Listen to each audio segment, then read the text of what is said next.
Grand Rising, Grand Rising. Thank y'all for tuning in to another episode of the Frontline Black News. Grand Rising with the Chase. No longer with that other dude, so it's just the Chase now.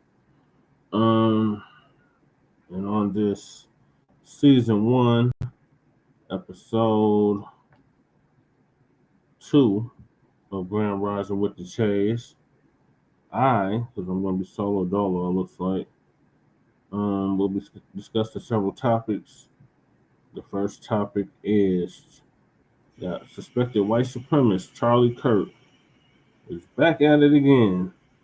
Now he's blaming black people for the Texas flood death toll.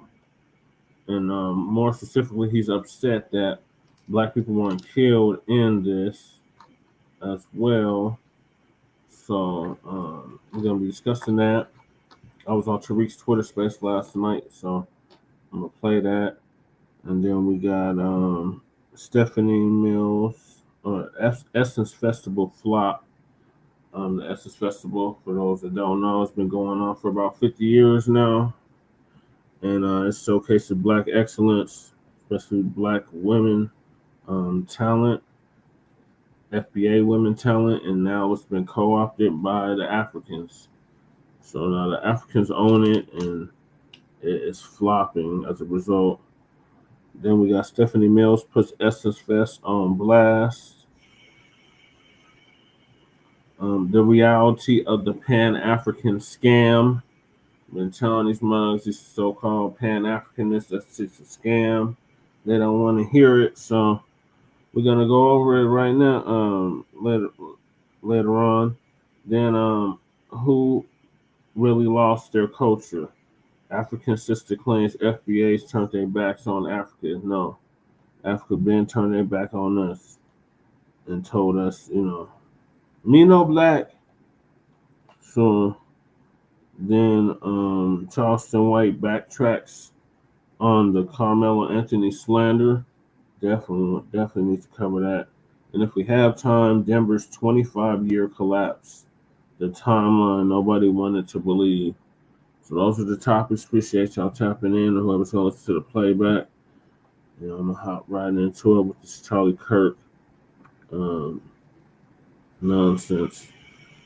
So Charlie Kirk, like I said, is blaming DEI, blaming black people for this disaster in Texas with the flooding.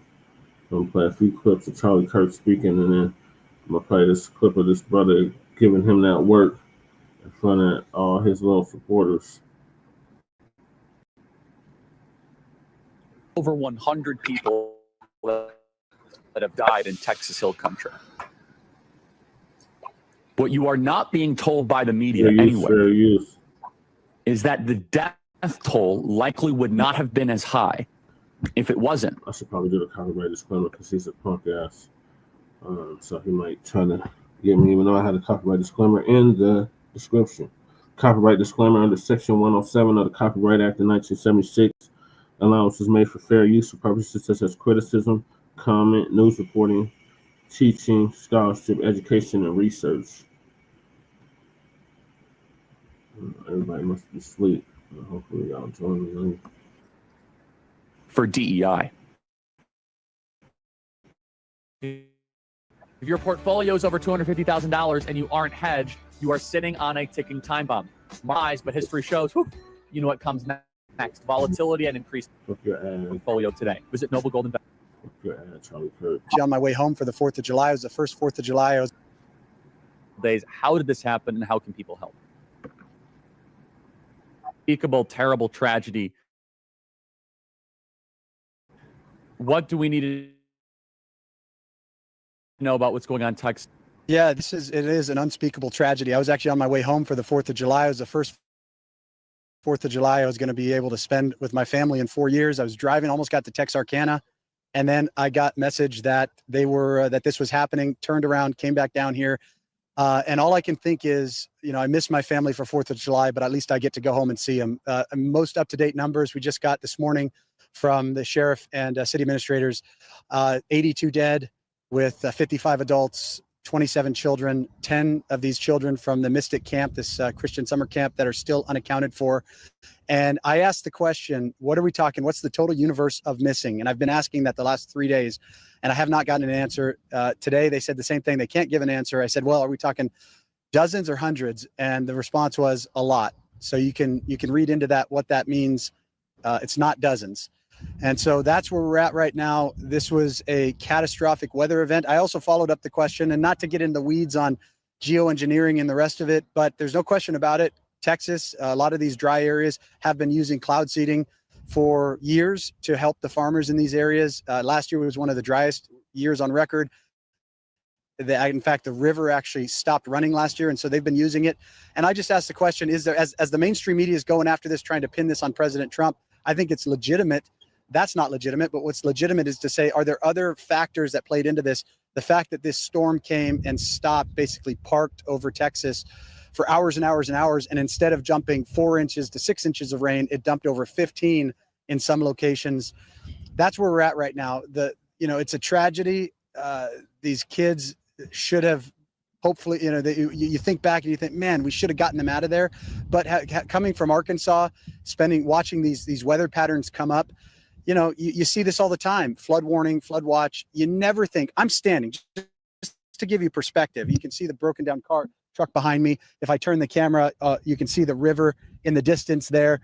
I'm standing 15 feet underwater where this flood was. The bridge back behind me there, the water went all the way up to the top of that bridge.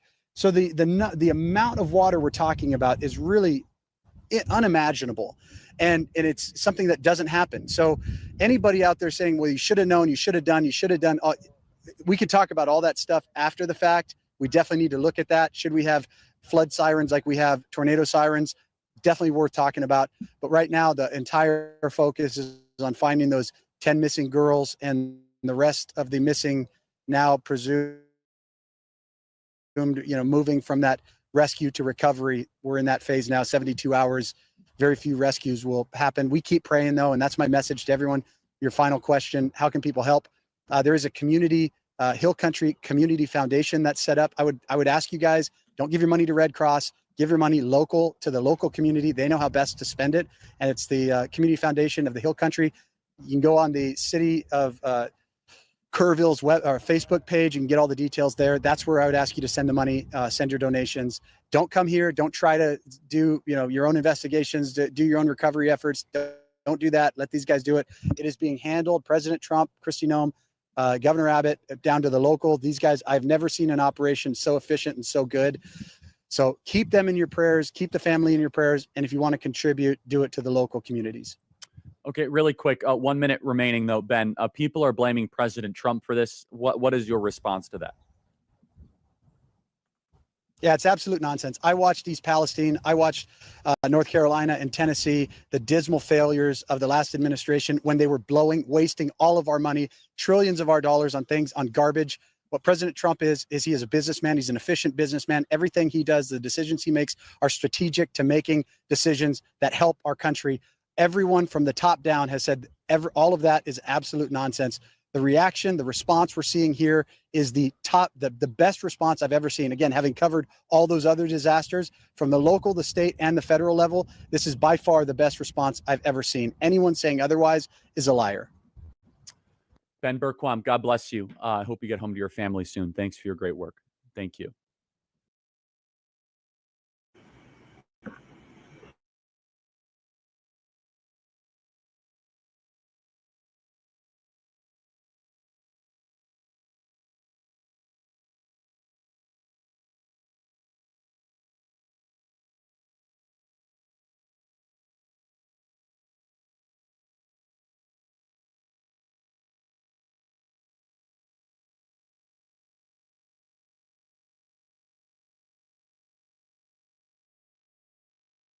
Or one that is diverse? Answer the question. Wait, that makes no sense. Why is there two different? Iron would be that you do not put the race. Mr. Simple, you've said some very nasty things about me online, so the floor is yours. Thank you.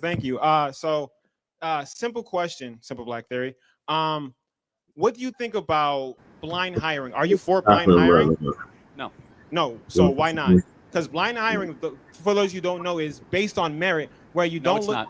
So what's blind hiring? Blind hiring would be that you do not put the race actually when you submit for, actually you don't even see the person when you interview them for a job. No. That's one part of blind hiring. There's multiple ways to do blind hiring. I've seen this video from this weather dude, and he was talking about the weather manipulation, and he played this video of like this what looked like a weather bomb going off in the Gulf of Mexico, like a couple of days before the flooding occurred in Texas. So I got my tinfoil kufi on in regards to that, because I don't know how out of nowhere those storms just blew up.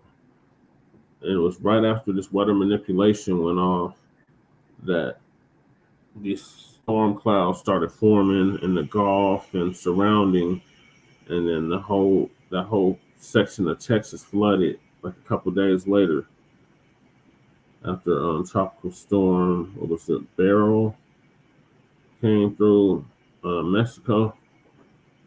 So shout out to the viewer. Make sure you like and subscribe and share this video out. I'm playing this clip of Charlie Kirk getting roasted by this brother with the dreads. I don't know if he's FBA, but he kind of sounds like he's FBA. But let's see what he got to say. But at the end of the day, blind hiring is exactly not knowing the person's race, age, or gender. That's based on merit. Like you said, you want merit, correct? Well, hold on. Those things can factor into merit as well. For example, if I'm trying to hire for an Amazon warehouse worker, and all of a sudden I find out that they're at 69 with 1 year left from retirement and the age is not disclosed, wouldn't I prefer to have a 24-year-old man than a 69-year-old woman who's overweight? You're moving the goalpost. Let's bring it back here. No, the whole point is about blind hiring. You said race, sex, and age is not incorporated. Correct. I think you should have a full picture of who a human being is when you hire them. So you care about diversity? No, actually, I don't. Why? Because that's basically merit. You're focusing solely on merit. You said you want meritocracy. Just to be clear, if diversity happens naturally through meritocracy, great. If all of a sudden we have people DEI. that, well, no, it's not. DEI is by force. So let me explain that. No. Go ahead. I got to interject. DEI is that we are going to forcibly make an institution more colorful. Right. We're going to forcibly make an institution more black. Where if all of a sudden, if half of Texas A&M was black because it was all on merit, praise God, that's an amazing thing. It doesn't matter. If all of a sudden, for example, if the NBA is 75% black because it's on merit, great, terrific. If the NFL is half black because it's on merit, we don't want to force race. We want excellence and meritocracy over race in every possible circumstance. Right, yeah, my turn. Okay, so let's get into the NBA, for instance, right? Can we both agree at one point black people weren't allowed into the NBA, and then they allowed them to be in NBA? Wouldn't that be considered diversity? Wouldn't that be DEI in itself? No. It's actually the opposite. You see, you're mistaken, my friend. It's actually, we're getting rid of any racial stereotyping. What happened was actually a form. No, DEI is racial stereotyping. So what actually was before was a form of white preference DEI, which is white supremacy or whatever. And then we got rid of it. We said, we're not going to discriminate it. And the quality of play got better. Do you guys see the difference between the two? You see, it's very important. Well, no, actually, I'm talking to both you and the crowd, right? I'm talking to both, right? So what ended up, what you want is you actually want to bring back a form of how Major League Baseball and the NBA used to work before we desegregated. So we can agree that Executive Order 11246 is what basically brought in DEI, correct? I think that might be it. Is that the affirmative action one? I don't know. No, it's not the affirmative action. It's for DEI. So within that executive order, where does it say that they're solely focused on making people get into jobs? For instance, like United Airlines, right? You mentioned that, well, let's pause that. I'm going to get to here. So for an example of DEI is basically your daughter, right? She decides to get a job, right? And unfortunately, it's that time of the month. She goes into the bathroom. Calm down. She goes into the bathroom. Stop. She's going into the bathroom. You're losing the audience, man. I don't care. I'm talking to you. So she goes into the bathroom, right? And she goes into the bathroom and gets a tampon or a pad that's been given from the job. That is DEI. That is literally, yes. Yeah. You don't know. That's great. So if you don't know, DEI, interrupt me so he can win. Go ahead. You don't want to do that, right? Or be quiet and we can talk. Thank you. So, right.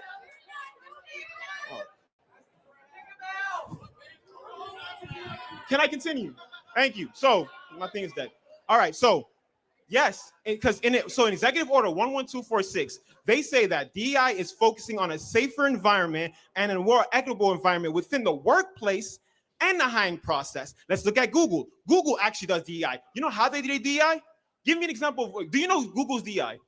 I'm pretty sure you don't. And they shouldn't, of course not. What is their DEI initiative? I actually don't know the specifics because I don't know every company's specifics. However, let me ask you a question. When you're hiring somebody, would you rather hire someone that's Black or someone that there is excellent? So that's what we're talking about. That's not what DEI is. Actually, it is. So let me prove it to you. As I said, according to the Student for Fair Admission Supreme Court case, Black students were able to get into Harvard. With affirmative action, not DEI. Affirmative action. Time out. You're time out. Old shit. Time out. Time out. You're getting too worked up here, man. Okay.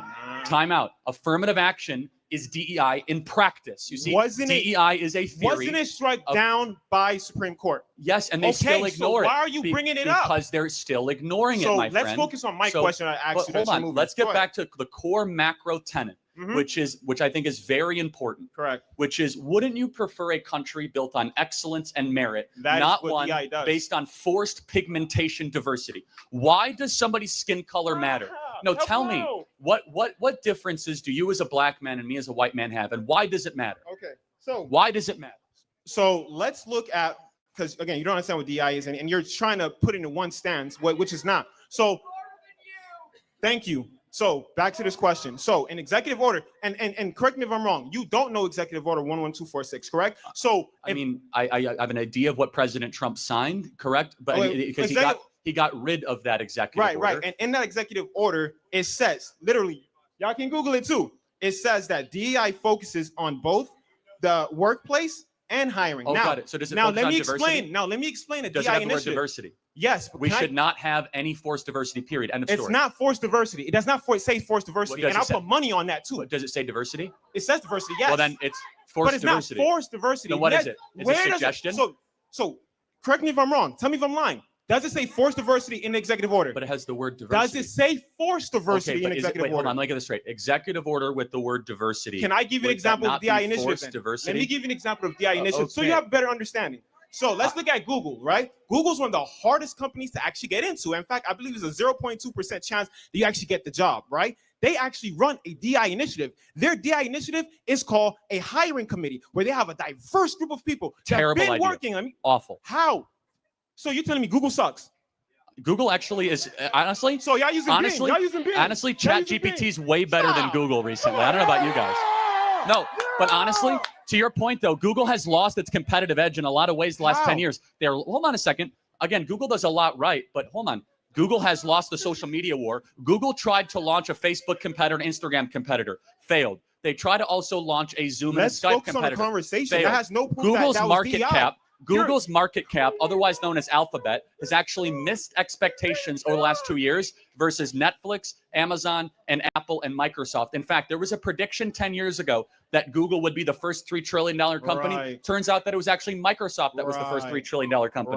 Now, of course, Alphabet is a very good company in a lot of different ways. But if your argument right now is like, well, because one of the biggest companies on the planet has embraced a bad idea, what is your argument exactly? They're still one of the best companies in the world. Not because of that, because they were built by merit and it's being destroyed by diversity. And they use DEI to get that merit. Listen, if they're hiring people, yes, it makes sense. If you're doing a hiring process and you have a hiring committee that is DEI and they're hiring the people that's making the company as great as we just said, your argument is that DEI takes away merit. It does. But if we see that Google is doing well and they're using DEI, how the hell are you saying that DEI is not making merit? First of all, Google has not had this hiring committee around since its inception. They have. Not since its inception, but they had it for a while. And the people in the committee are people who's been there for a while, which is very diverse. Secondly, you have not answered this fundamental question, though. Go ahead. Which is, can you tell me when an organization gets forcibly more diverse, it gets better?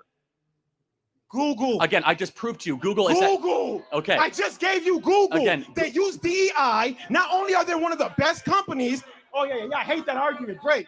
I mean, again, it's just they're fine. I'm not gonna totally kind of crap on Google, but more importantly and more broadly, I do think you have to answer the question. So why I can't. Why does skin color matter at all in hiring? Answer that question. Why Great. does skin color matter? So if we look at basketball, because you love talking about that, right? Can we both agree that at one point there was no black athletes, and then what happened? They diversified. We got rid of forced segregation, which is a form of DEI. And that diversified the basketball, because right? it was based on merit. Was it diversified? Yes, but not by force. No, hold on a second. Very much. Hold on, but if your argument is that if you want to make things more merit-based, then let's do it. It is more merit-based. Hold on a second. They made it diversifying. They diversified basketball, bringing black people who are good in it. Nothing you're saying. Diverse. Nothing you're saying is making any sense. Okay, I bet. Because what they did. Of course you don't. The NBA went to pure merit, pure excellence. Are you good at this? That's all they cared about. They allowed black people in, right? Exactly, because prior. Okay, then. Hold on. Because you know what they had prior was a form of racial stereotyping. And you want more racial stereotyping. Your worldview is indecipherable from the KKK. So what you want, it's indecipherable because you are race obsessed. I am not race obsessed. No, you talk though. about the race. You talk about race more than the Grand Wizard of the KKK. Right. Because I'm the Grand Wizard of the KKK. Well, think about it. I said your worldview. Think about it. Yeah. Because you're around talking about race all the time. I'm talking about character. Which of you us talk about race all the time? You literally said DEI is based on race when it's not. It's DEIA with accessibility. And you're getting really upset. You're right, because you keep lying. For instance, right? I've been trying to say this. DEI, one part of DEI is literally giving women tampons or pads at work. Oh, yeah, you're laughing because you don't know that. Giving women tampons is a form of DEI. Yes, it is. You know why? Let me explain. Yeah, y'all know. I got you. I'm about to explain to you guys. So basically what happens is, the reason why we have DEI is the fact that in a job location, right, they want to hire more people of diverse. So what these initiatives, these goals, these aspirations that they're doing is trying to bring more people in. For instance, like if what's that store? Trader Joe's, right? They let people sit down while they they bring stuff in. They help disability. That's DEI. That helps disabled people get a job at Trader Joe's. But what you're telling me is that we are not allowed to tell people that for like onboarding in itself is also DEI. When they explain to you sexual harassment, when they do all these things, when they make it more a safer place, that is DEI. And what you're saying is that the workplace shouldn't be safe. What you're saying is that more companies should have discrimination lawsuits. Let's get back to discrimination lawsuits. DEI is racial quotas. End of story. Give me one racial quota. Give me one. Airlines. I googled that. So, Go ahead. Oh, I googled it. Okay, great. Yes. So go ahead. Continue. What did United Airlines announce? Because you know what I said about black pilots. What did they announce when it came to pilots? And why should skin color matter when you board an airplane? So just remind everybody, is Charlie Kirk's idea. He basically, stop talking. So Charlie Kirk basically. Ooh, that's very misogynist. That's not very DEI of you. All right, let me finish cooking. So, right.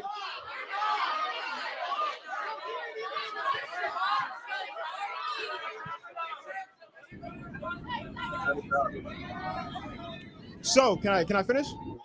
So, Charlie Kirk said that they're basically hiring women of color to make 40 or 50%, right? But when you actually look into it, what happens is women and people of color. Right, women and people of color. What happens is they're creating a program that's allowing women to train to become pilots. If you actually look at the requirements for these programs, it's nothing different than any other program that trains pilots. But you told people that they're just hiring women when that's not true. First of all, I never said that. Yes, you did. I did a video on it, guy.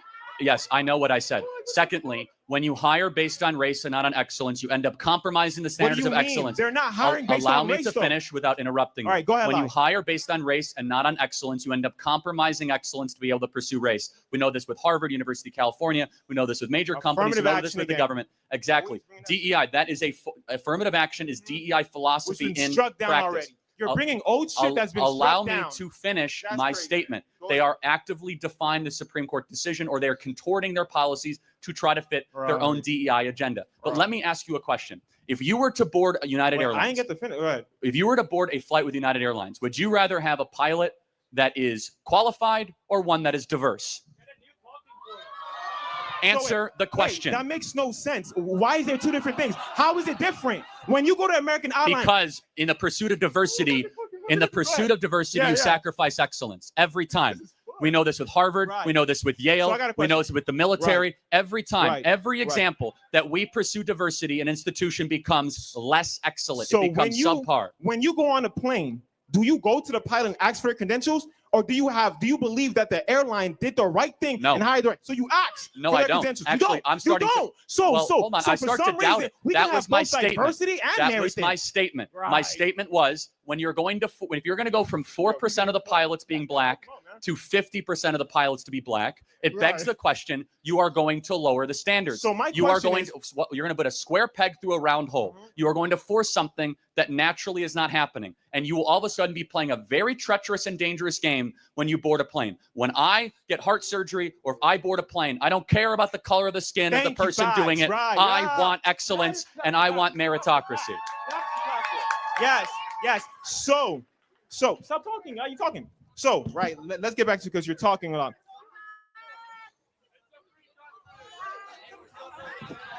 Final point, then I'll get to the next question. Yeah, that's fair. Okay, so again, going back to what you said, because like I said earlier ago, you said, and I forgot this is ISU, you basically said that that women are being hired to become pilots, right? Now, first, that's a lie. That's based on a program. Second, correct me if I'm wrong, becoming a pilot is based on skill, correct? It's not based on height. It's not based on physicality. It's not based on nothing. It's based on skill, meaning Not that always. if you're being, so what is it based on? Because based on a now public lawsuit with the Department of Transportation in 2016, 2017, air traffic controllers and pilot standards were lowered in pursuit of diversity True. I goals looked at that too. because of over 15. They added more Let me shit. finish. Because of 15 whistleblowers that said the standard of air traffic controllers and pilots were being sacrificed in the pursuit of diversity, You're lying equity, again. and inclusion. You're lying again. Okay, I mean, people can do their own independent research, and I've done it, and you're lying. They Okay. actually made it harder. They add more scenarios within the FAA. Again, everybody You here can Google it right now. Yeah. Okay. Go ahead. Again, the documents bear out exactly. We now have we have air traffic controllers after air traffic controllers have said in the pursuit of making air traffic controlling more diverse, we have then lowered the quality of air traffic control. So at the end of all this, what you basically told me is that if merit matters, it doesn't matter, because when we mentioned blind hiring, you said you're against that, which is based on merit. No, time out. They said that they want to prioritize a group above what is meritocratic. I didn't say that. That's what United Airlines said. They said I'm half. So confident. They Read said the half. executive order out I'm loud talking about United right Airlines. now I'm not talking about the in front of executive order. everybody. Again, they All said right, half of all their new hires. You got Cook. Again, Hey, we have clarity, and the clarity is very simple. We want a country based on content and merit. He wants a retribalization of America. Thank you. My name's Layla, and I've recently watched 3 videos of yours, Best Top 10 Charlie Kirk Debate Moments of 2024, Oh, no. Students Enraged that I Say College is a Scam, and 10 Unforgettable Charlie Kirk Debates that shook 2024. And I picked 3 different topics that I think are important to me, which comes down to immigration, affirmative action, and DEI, and college is a scam. But the one I want to talk to you about the most is affirmative action and DEI. And in these videos, you have said, quote for quote, white males have high test scores, white males shouldn't have to be penalized. You did acknowledge and say that people of color come from lower socioeconomic backgrounds that do not prioritize education much. But instead of making a suggestion on how to help those communities and continue to build those communities up, you continue to say that our institutions are becoming less excellent. And I'm confused as to what your definition of excellence is. Is that because white males aren't necessarily, in your opinion, getting accepted as in a higher rate, even though they technically are, because 41% of college admitted students are of the white race? It should be higher than that. Yeah. Based on what? Where are you getting the statistic? I just want to understand. It's a good question. The Supreme Court did a whole case on this, and it ruled against affirmative action. And we saw the books of Harvard. So I don't want to cut you off. May I know for future reference, so I can understand where you're coming from and get more context, could I know the Supreme Court case? Yeah. So the name, boy, 2.5 years ago. I think it was something out of California. Someone look it up. You could use Grok or ChatGPT. If somebody could please look that up for me. Thank you. So we saw the data out of Harvard. Harvard was the test case, and effectively, approximating, but a white male had to get about a 30% higher test score to even be considered than an equivalent black student. And when was this? Over 30 years. Yeah, I think so. Yeah, I think so. So basically for a black student, they could do 30% worse on their standardized scores than an equivalent white student. And you don't think that has any outside factors to do with it? Well, that's not the point. The point is whether or not. But how is that not the point? Because I don't believe we should accommodate based on outside factors. You do. Well, I do, because I believe in progression. And I feel like you have stated in multiple of your videos, which I do have a quote. No, fair enough. I'm just making sure we understand we disagree. I don't think we should change the rules of the game to accommodate. What were the rules of the game? Well, the rules of the game are that you should be treated fairly and equally, right? For sure. That's an American principle. And I agree with that completely. Got it. So therefore, a white male should not be treated differently than a black male. But when you come from a different... Doesn't matter. But the equal treatment or not. It's not whether or not you were said mean things when you grew up or whether your dad was a gangbanger. Doesn't matter. Well, I'm not saying that's not the outside factors I'm talking about. It doesn't matter what the outside factors are. But can I explain where I'm coming from? But understand, I'm going to finish and I'll let you talk. Okay, equal treatment is regardless of any sort of sob story you could put on before it. Equal treatment. Test score, test score. And I completely agree with that. But I also come from a predominantly white town, so I understand what you're trying to say. In my district, we have so much funding, and I live in the Florida Keys, so there's a lot of funding that comes to my school. And you can drive 30 miles north and you end up in Homestead, where they have a fraction of the funding that we have, and they don't have as much of the same testing instructors and people to help them, and have as much of the same outside resources. And then you can keep going another 30 miles and you end up in Miami, where all the private schools are, and they get even more funding than where I come from. Obviously I ended up where I am today because I continue to push through, and I didn't let any outside factors affect me. But at the end of the day, I kept going, and some people don't have that same ability. And I also it doesn't. Again, first of all, in Florida, every public school gets the same amount of money. Okay, there's an equal funding. Across the board. But you also get donations from the people in your community. Fair enough, but Florida has. And I know for a fact that my community gets many donations. Florida has the most. You could use equitable funding structure of any school, and has universal school choice, basically. So that's number one. Number two, explain to me why, when we're admitting people for a job, should it just be what's on that piece of paper, or should race play into the factor? So I know that your argument is mediocrity. I forgot. I don't mediocrity. Okay, yeah, and I know that, and I also believe in quotas as well. But I don't think that it should be one and one, but they should go hand in hand. Because at the end of the day, if I have just as good as a resume as somebody next to me, I want to understand where you're getting that jobs are just taking people because they're a woman, because they are black. I just want to see. And I understand what you're trying to say, because of course, with affirmative action and DEI, that does give them an upper hand. But where does it say that you take somebody just because of that color? All over the place. Capitol Street Partners back in the summer of 2022 said that they will not hire white men for internships. That's one example of thousands I could give. But because of how many people are in there, how many people in position? Because they wanted to be. Again, that's irrelevant. It does not matter if you have an internship and everyone is a white man. If they're all qualified, that's great. Doesn't matter if they're all Asian or all black. It should be what merit qualification gets the people into that position. And of course, but if this school only wanted white people to attend. No, good, like excellent qualified people. And if they end up majority white, who cares? Why does that matter? I don't think that matters. I'm saying that affirmative action. No, you are saying it matters. I'm saying that, but I'm not saying for the white male or the black race or the Asian race or the Indian race, or understand what I'm saying? I'm saying that it works in favor for any race and any sex. It works, and it does 1,000%. And I don't understand where you're getting that information. It is anti-white racism that was in the fiber of our laws that is now getting away thanks to President Donald Trump. Where if you were a white man, especially to apply for internships, jobs, going to college, that it was significantly harder to get those jobs, to get into those practices, because there were quotas that made it easier for people, other skin colors with lower standards, to be able to get those positions. We agree there's only so many slots in a college, right? There's only so many positions in an internship. It's a limited supply. I completely agree. It is scarcity. So when you have a scarce resource, you have to decide how you're going to divvy up that scarce resource. For sure. In a DEI model, they're going to say, okay, we're not going to do any more than 30% white, and then we'll do 15%. And so you kind of come up with these quotas. Therefore, they end up saying, well, what happens if the 15% Black is not qualified? They don't care, which ends up happening far too often. Or what happens if the, Can you give me examples of cases? Yeah, air traffic control is actually a really good example. We now have all the documents that show that we went on a hiring spree to have more Black air traffic controllers. There's a huge lawsuit about this, 15, 16, 17, where the standards for air traffic control have dropped so dramatically, and you're kind of seeing some of the effects of that potentially.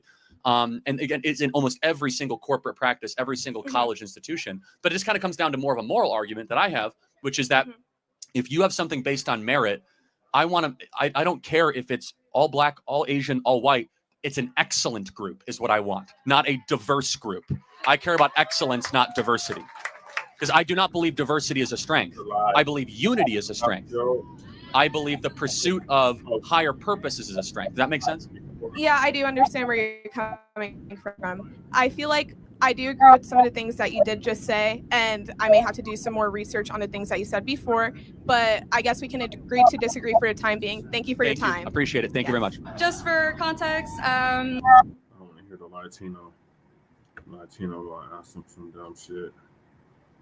So he's been running with this narrative about DEI being the reason for the flood in Texas and all this ridiculous shit, just like he was blaming Black pilots for all the plane crashes that occurred again into this year.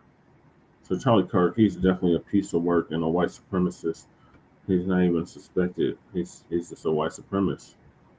And he's telling us how he honestly feels, even though he's very ignorant and don't know what the hell he's talking about. Come on camera.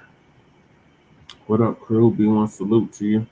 For some reason, I wasn't able to go live on the other StreamYard, but I figured it out on this one. All right. Twins in the building. Shout out to you, Twin. So that was that. So I'm going to play Tariq's Twitter space next that I was on last night.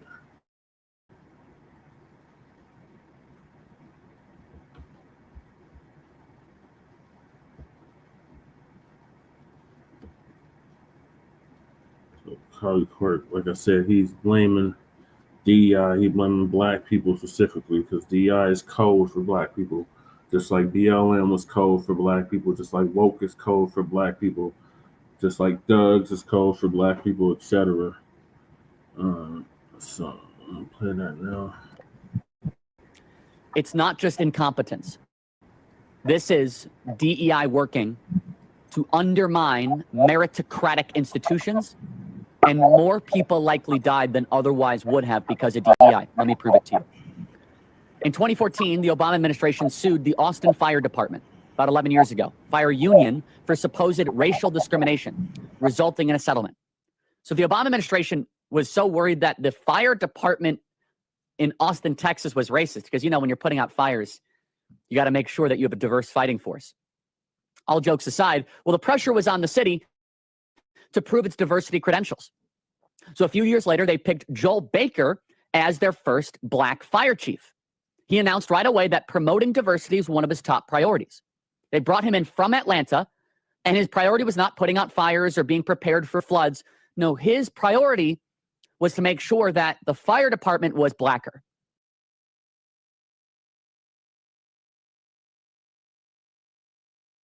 What just happened at the end? It's like stupid.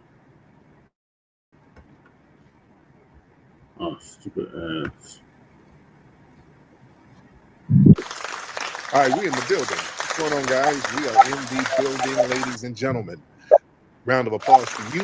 Respect to the law. Respect to the law. Glad to have y'all in here, everybody. We're ready to chop it up on the tap in. Hope you guys are having a great week so far. There's a lot of things we're going to cover on this tap in.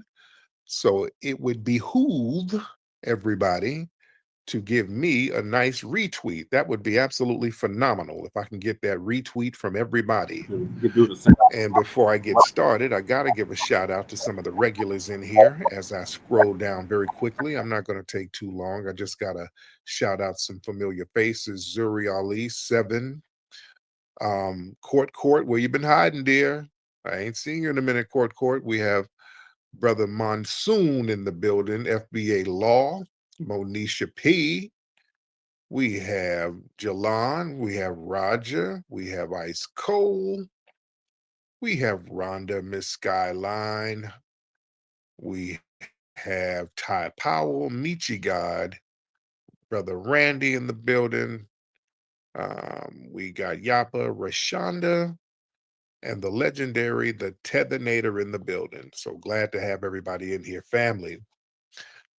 Oh, boy, we got so much to cover. I didn't do my broadcast last night because I was traveling. I finally made it back home from Montana. We hit like 3 states. We were in Montana, Wyoming, and Idaho, out there doing the national park thing, checking out the national park. Had a very good time. Very, very beautiful scenery and views out there.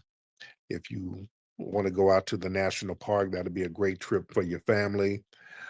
Those areas are extremely white, but the people are very friendly. They're very friendly. Now, I don't know what they do behind closed doors. They might have a Klan robe in their house. I don't know. But outwardly, very, very friendly people in all 3 of those states. So I don't have no complaints. The only complaint I have is the food. The food is horrible. Montana, food is horrible. Boy, that food is horrible. Because ain't no black folks. And the only black folks there are like Caribbean and African exchange students. So the Montana, the food was horrible. Oh, it wasn't the business at all. There's no flavor. Even the ethnic food wasn't good. They had Chinese restaurants with Chinese people and their food wasn't shit. My wife was like, well, damn, did they tailor the food to match these white taste buds out here? What the hell did they do? How do you mess up the Chinese food? But yeah, just out there, you might have to stick to McDonald's and all of that. But it's a vibe. You can still go out there and enjoy the scenery and all that good stuff. Speaking of white, oh boy, Charlie Kirk, right wing, suspected white supremacist, somebody who many people suspect of being a white supremacist. We don't know for sure, but many people suspect it.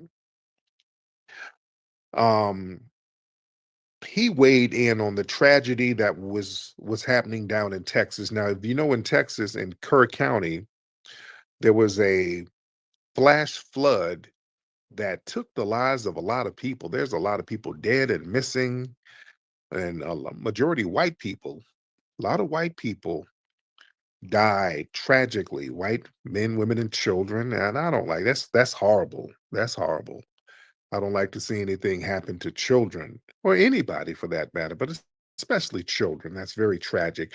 And it was like a Christian camp. I think it was something called Camp Mystic or something. They were at a Christian camp, and these babies, that's horrible, horrible, horrible, horrible. And condolences to the family, prayers out to the family of all of those people. That's horrible. I don't like to see that. We have compassion, I have compassion. But boy, when you have people like Charlie Kirk weighed in on all of these white deaths during this flash flood.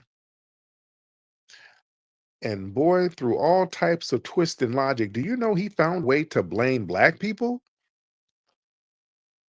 This dude found, boy, do y'all know the leaps of logic, the twist of rationale, and the the, the twisting and turning of common sense you have to do? This dude found a way to blame black people. Oh, they found a way to blame black people. These white supremacists are going that killed over 119 people. That was because of diversity, equity, inclusion. He said it was DEI policies.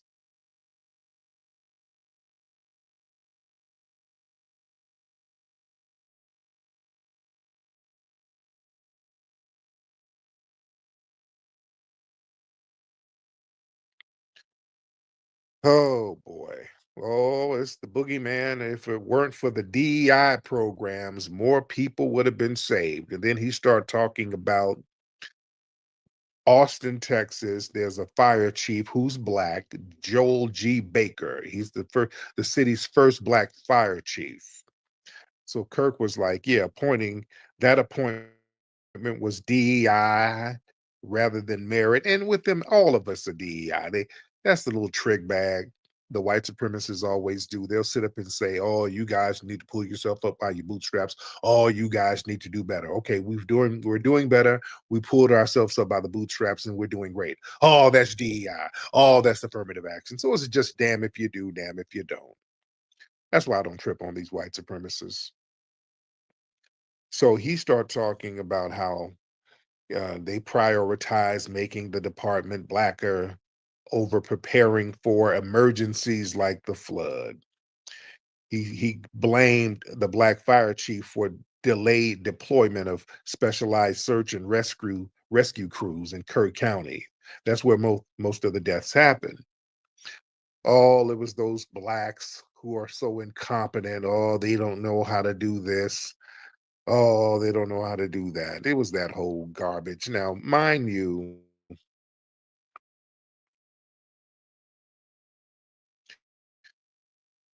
he's 100 miles away. That's not even his jurisdiction. You understand? Yeah, well, the floods didn't even happen in his jurisdiction, family. This is what I'm saying. The leaps of logic and reach for these people. And if you're going to blame somebody for not deploying the right staff, why not Abbott, Governor Abbott? You notice the criticism ain't on Abbott, who has the power to deploy all of these people. You're not putting it on Abbott. You're going to put it on a black fire chief who's 100 miles away from where the thing happened. So this twist of logic, this white supremacist rationale for deflecting onto black people. Let's get deep about that. We're gonna have to get deep about that and understand where that comes from. Yeah, no, we got to understand where that comes from, because with these white supremacist suspects, a lot of them, they know the things that they've done historically. They know how horrible it was, and they know that there's going to be some type of karmic retribution. They know that, they feel it, and they anticipate it. So everything to them in their subconscious mind is about the karma. They know that the karma is coming. The karma is there. It's wiping them birth rates out.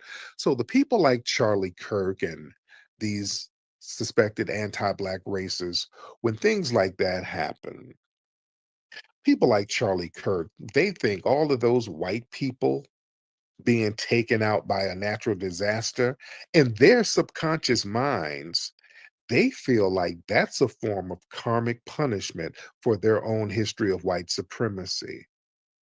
So what they do, they just start projecting blame onto black people. That's why I'm like, how are we even in it? What the hell are you even thinking about us for? That's a projection of blame for what you think is karma. They think it's karma. See, a lot of them, they got this subconscious guilt that manifests as projection.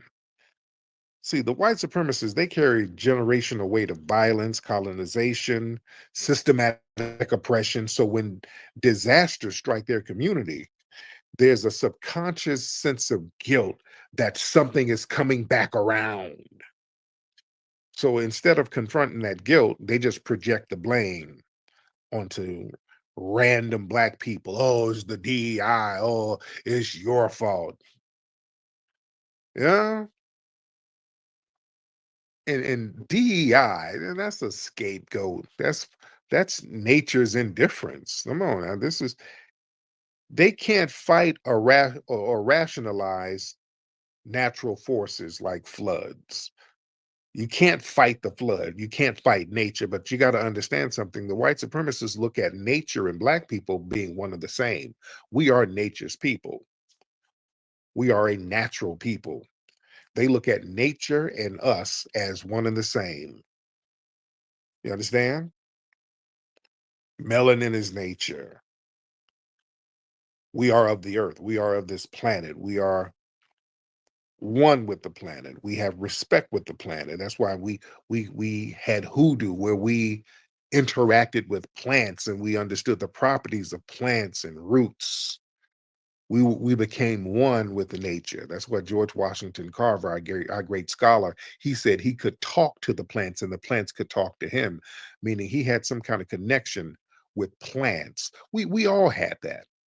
A lot of us had that, especially coming out of slavery and during slavery, we were and have been always a spiritual people, and we were an agrarian people, so we were connected. So they can't fight nature like they want to. They try to control nature, with hurricane making machines and they try their best to dibble and dabble with nature, but nature is nature. The universe is still going to show them who's the most powerful. So they can't really go after nature like that. So they're going to go for the human targets who represent nature. And all that DEI, we know that's a code word for black people. That's their scapegoat.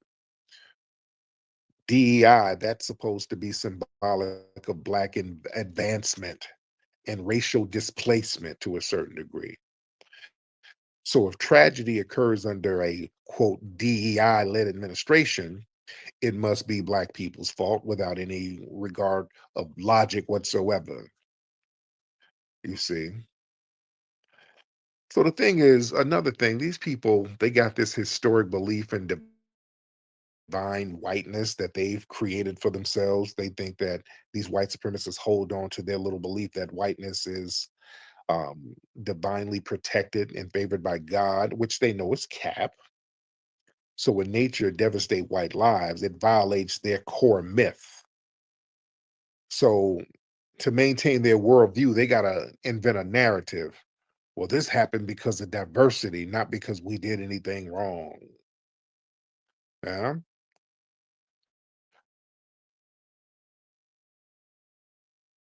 And they like to associate, in the white supremacist psychology, blackness is always equated with chaos, destruction, or wrath. So when floods, storms, fires, any of that stuff, it starts destroying white communities, they subconsciously assign the energy of destruction to blackness, even if no black people were involved. Yeah, they'll refer to these things as active violence. Yeah, you understand? Just like when there's hurricanes and tornadoes and natural disasters in other cities, what's the first thing these people start worrying about? What are black people going to start looting? Oh, well, let's keep the eyes on black people. Oh, look at them. Oh, they ran up and stole toilet paper. Oh, look at them savages. You know? But these people, they fear, they got a fear of a natural reversal of the hierarchy. See, floods and disasters. See, I've said this before. The white supremacists are very sensitive about natural disasters. Natural disasters, but they're very sensitive about that because see, white supremacy itself is a very fragile system. It's a powerful system. Let's be clear, it is very powerful, but it is extremely fragile. Why is it fragile? Because it's built on lies. It's built on complete lies. And the white supremacists, in order to maintain white supremacy, they have to keep lying all the time. You people are this, you people are inferior. Oh, I did this study and it shows that you got a gene that makes you violent. Oh, you people, oh, you get the welfare per capita, per capita, per capita. Everything is about lies, lies and deception.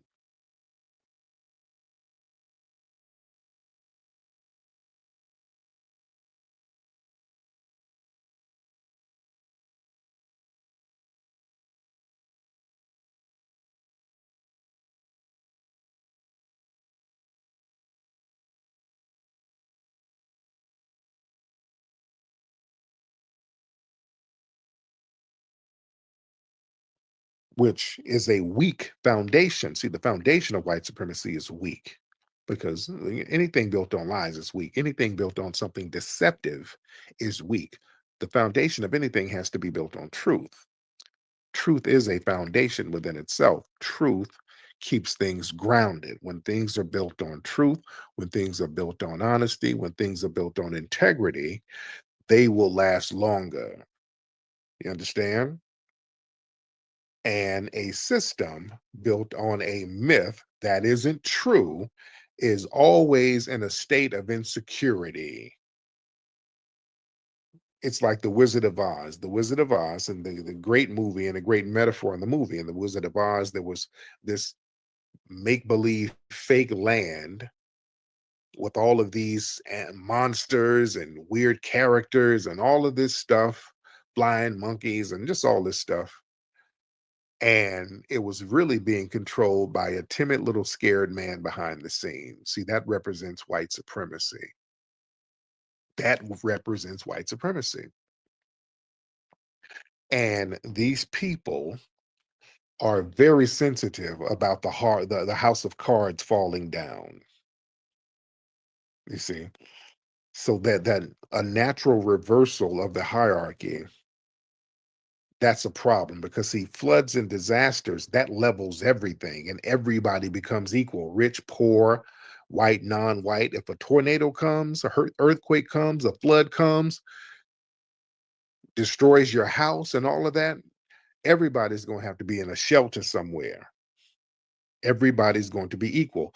Those events dismantle social hierarchies, even if temporary. It's temporary. It's temporary, but that alone strikes fear. The white supremacists, they fear anything that removes their dominance.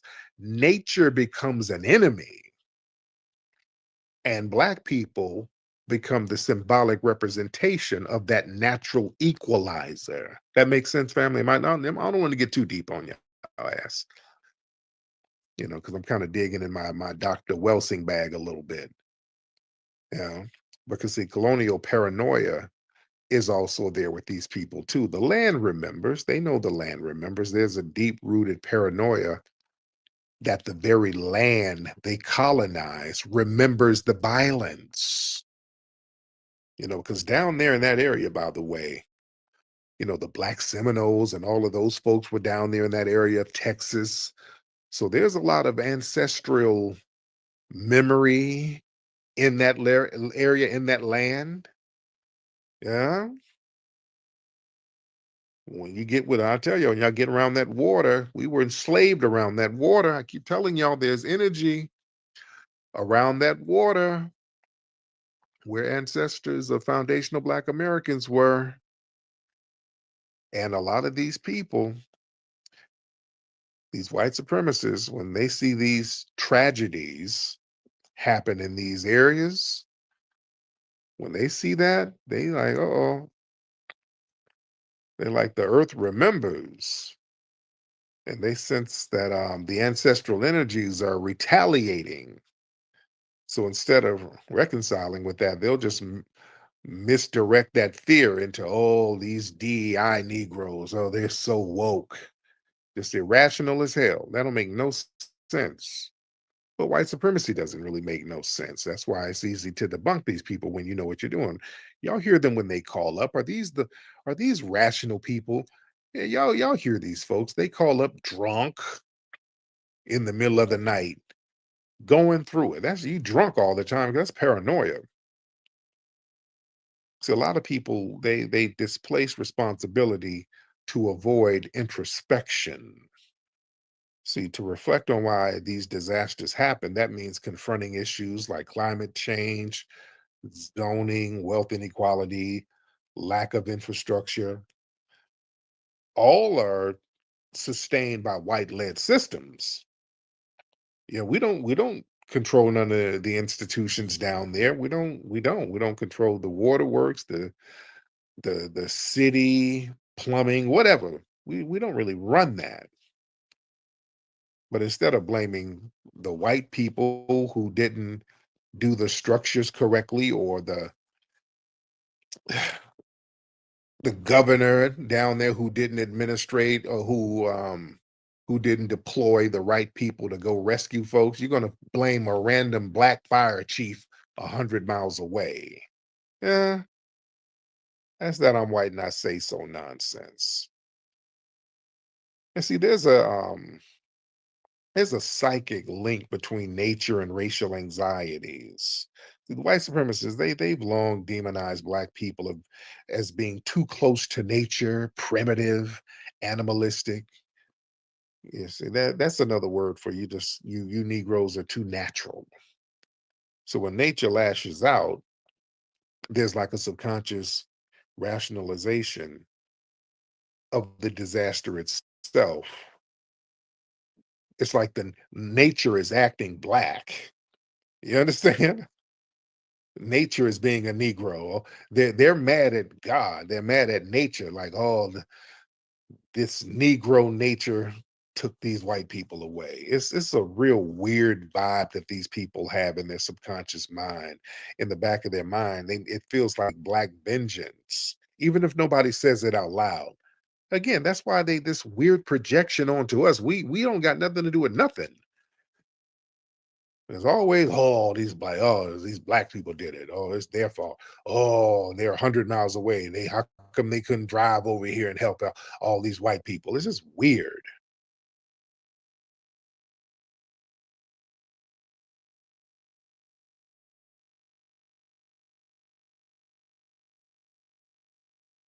Huh? And also they have an inability to really accept that power, that doesn't always equal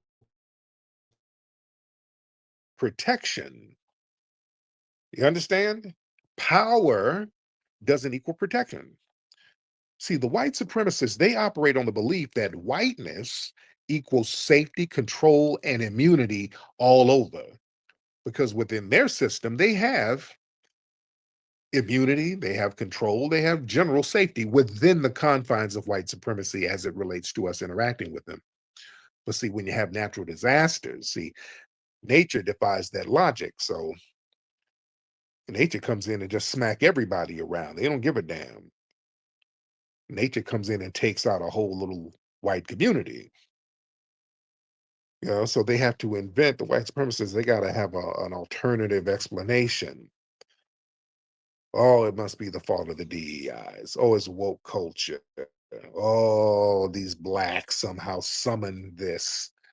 Oh, these Negroes were somewhere doing a secret prayer, waiting for Whitey to get wiped out. And there's some black woman who they're mad at because she kind of said something slick. I think this black lady, I don't know who she is, some random social media chick who kind of said something about karma, and boy, they got real mad at her. They started attacking her.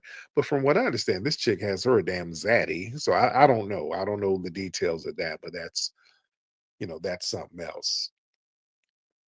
But yeah, these people, the Charlie Kirks of the world, yeah, they're going through some deep subconscious psychological issues as it relates to white supremacy. Let me get some calls in here, because we do have a lot of people in here. Much respect to you guys. Cousin Jerry, I see you down there. Player, y'all raise those hands. Let's get everybody up in here.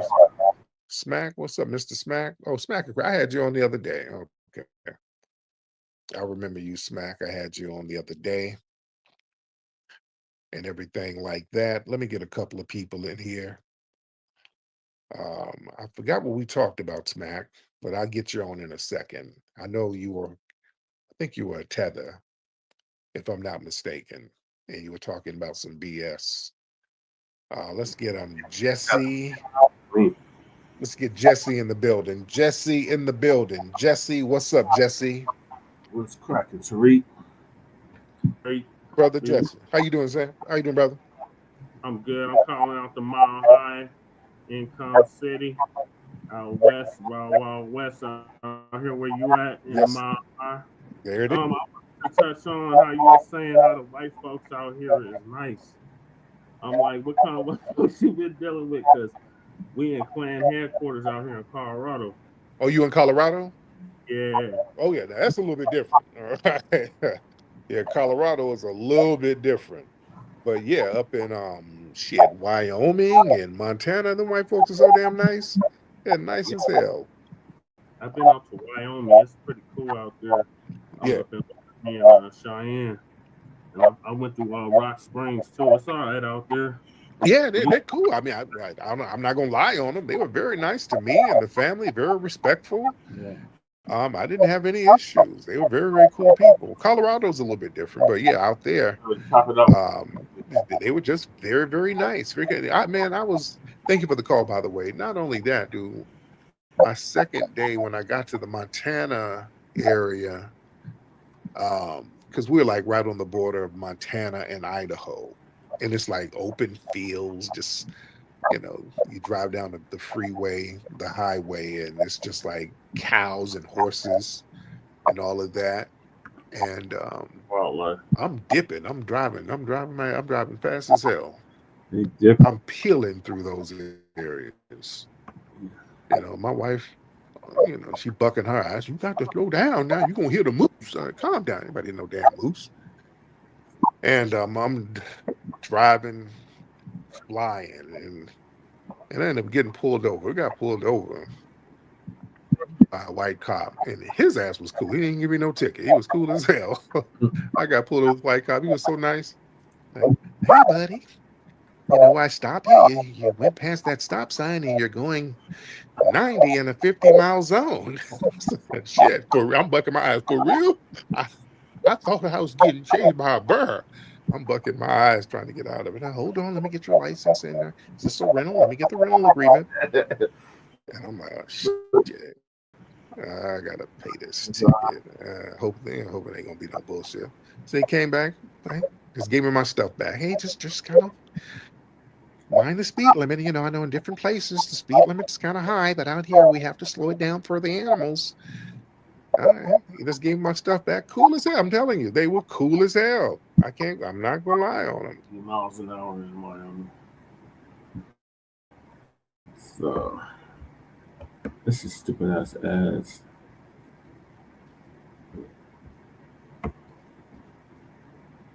Cool as hell.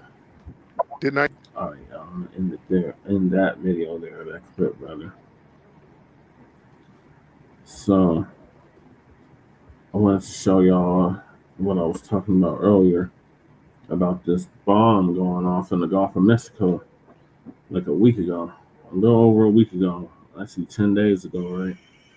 So this dude named In Too Thin Air, this cracker, he gonna give us an update on that.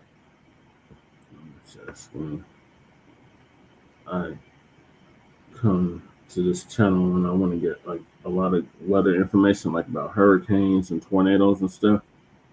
So it's a good channel for that. But he said that there was a shock wave that was set off in the Gulf of Mexico like a week ago, which could have caused the flood or contributed to the flood that occurred in Texas, in Kirk County, Texas. So I'm gonna play that real quick, and then I got another clip about the flood.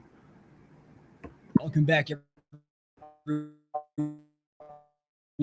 June 30th, 2025, and we are checking out the Gulf today. Take a look at this shockwave that covers some sort of weird weather manipulation going on. You can see the entire shock of the Gulf. This is where you are down in H-Town. So this shock wave went right over Houston, right over Austin, right over San Antonio. And not Houston, but San Antonio and Austin were the main areas that were flooded. And this flood, the Texas flood that took over 100 people's lives. So I just thought it was real ironic that this shockwave happened like a week before, and then all of a sudden a tropical storm forms in the Gulf, and then the remnants of the tropical storm end up hitting Texas and flooding Texas.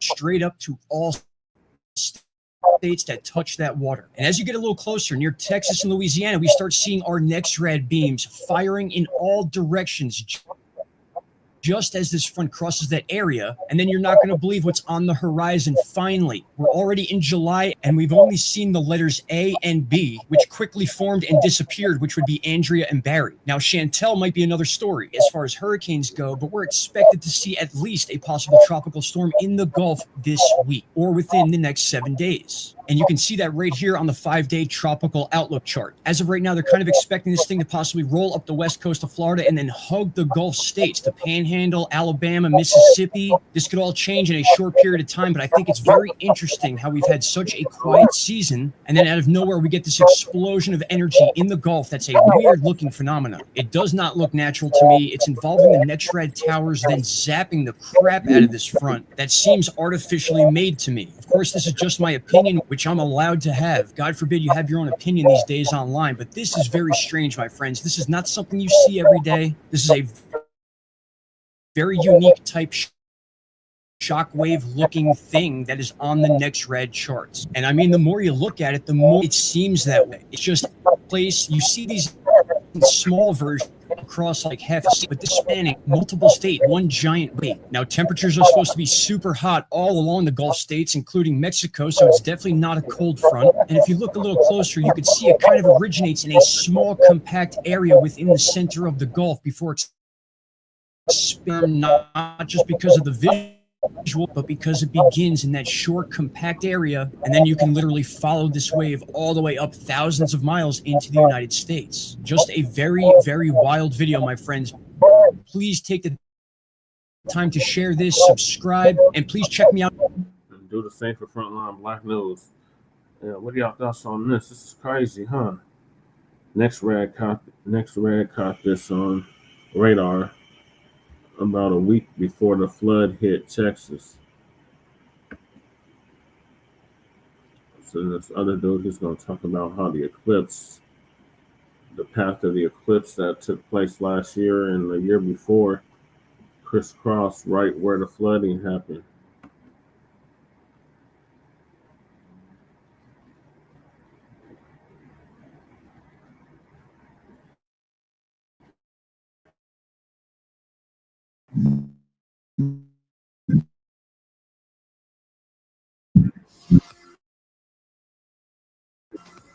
What's up, guys? Biblical flooding event affecting multiple counties. Kirk County, 59 people affected, 12 missing. Travis County, 4, 11 to 13 missing. This is an ongoing event. These numbers are probably going to change. Burnett County, 3, 5 missing. Kendall County, 2. Tom Green County, 1. Williamson County, 1 and 2 missing. Once again, this is the location of the areas impacted the hardest. When I looked at this map, it reminded me of something that we all saw a couple of years ago. In fact, 2023 and 2024. Remember the solar eclipses that crisscrossed in Texas? Well, oddly enough, they crisscross over the exact location of the biblical flooding event that's currently underway today, right now, as I do this video. What are the odds of something like that occurring? Once again, 2023, 2024, now a large-scale event in 2025. There's some talk going around about the possibility of the big, beautiful bill that just went through Congress that was just recently signed off on by the president, containing some legislation that makes it illegal for weather modification techniques to continue in the future. There's no such legislation that was signed off on by the president that just passed Congress. So once again, there's some disinformation going around. There's nothing in the bill that mentions anything about weather modification. And I don't think that's the situation going on here in South Central Texas. I've been following a large area of moisture down here in the Yucatan, Central America, Mexico, the Southern Gulf. All energy has stationed and it's now starting to make its way to the. And I think weather manipulation, like I said, I saw that shockwave, and that shit definitely looked like it was weather modification going on. All right, so I'm gonna move to the next topic. And that is the Essence Festival. So the Essence Festival flopped. It was a complete disaster ever since these Africans took over. They have just ruined the Essence Fest. So 3 minutes of Black empowerment is going to give us an update on that.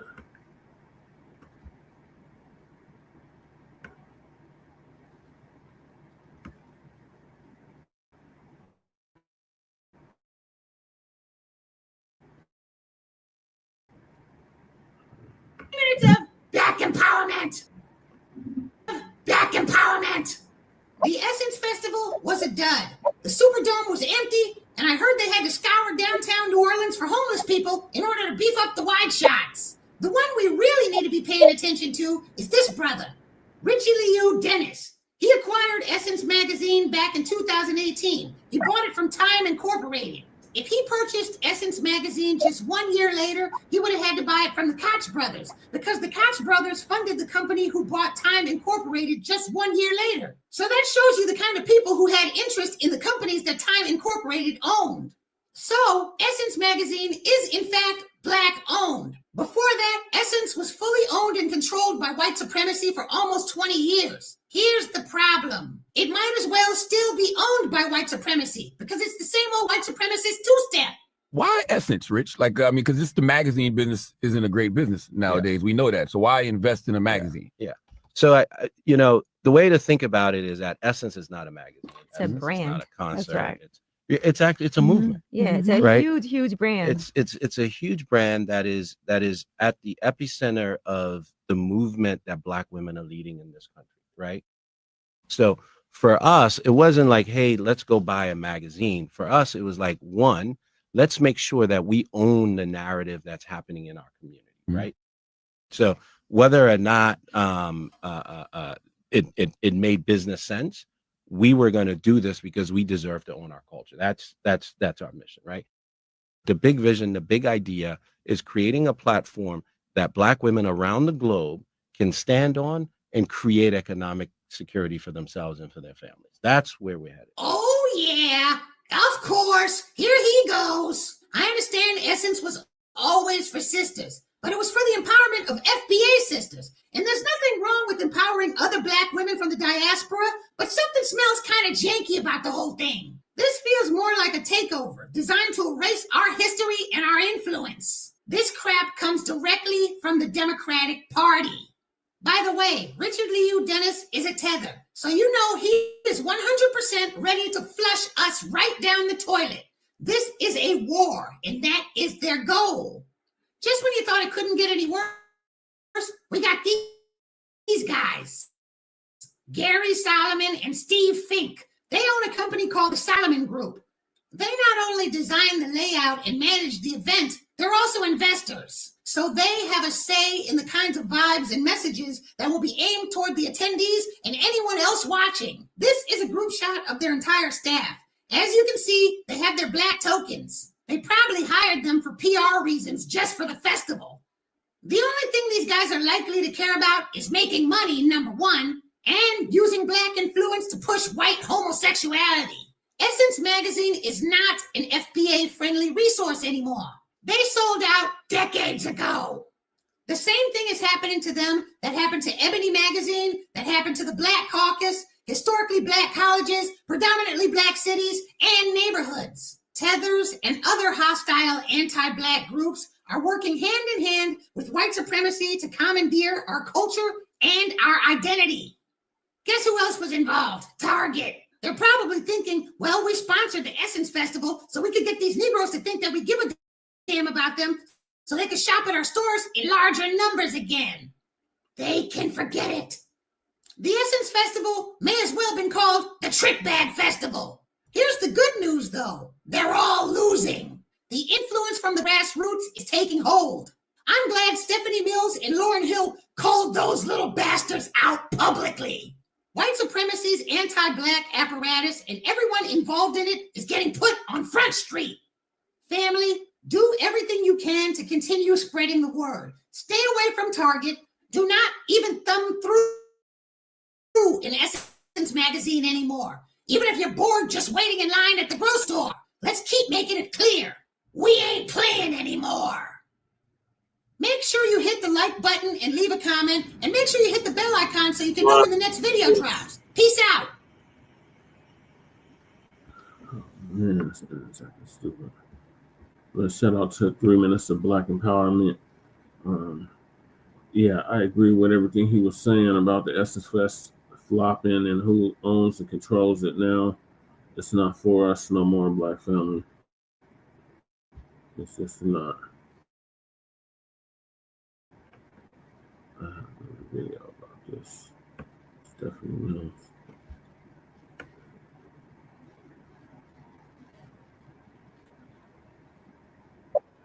Damn near a decade. I put up some of my old tweets earlier today. Y'all go look at my. We got the prototype. We got Miss Melanie sick. That's out. There are a lot of complaints coming in. We've been talking about Essence Magazine and the downfall of it I've been talking about it for damn near a decade. I put up some of my old tweets earlier today. Y'all go look at my tweets. I got tweets going back to damn near a decade ago saying how Essence is falling off. When they start putting all them tethers up there to misrepresent our culture, I was calling them out early. Now everybody sees what the business is. Now it's in play. Now that play is right now in action, as I told people years ago. Now with the Essence Fest, I did a broadcast about it the other day, but we're going to discuss it more because more people are calling out the foolery that happened with it. Now the Essence Fest, as we know, Essence Fest has been a staple in Foundation of Black American Culture for a minute. I think they started the Essence Fest in 94, 95, something like that. And you would have some of these phenomenal FBA legendary artists performing. It was a nice vibe out there in New Orleans. It reflected our FBA culture. That's when Essence Magazine knew the assignment. They had the right people at the top brass. Even the non-FBAs at Essence, they knew what the assignment was, because a lot of people are saying, oh, Essence should go back to the Susan L. Taylor days.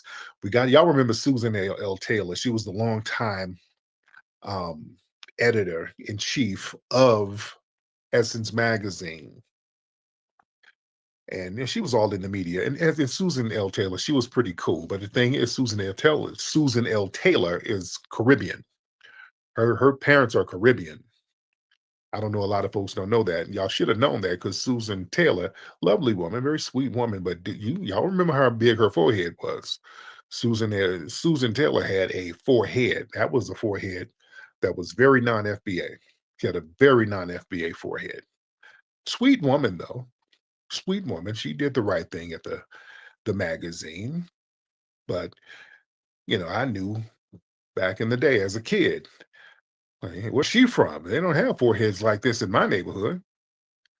She was the editor-in-chief, I think, starting in 1981 up until the 90s, I think. But the thing is, Essence, it was started by 4 foundational Black American men. Some FBA brothers started it because they wanted to uplift Black women.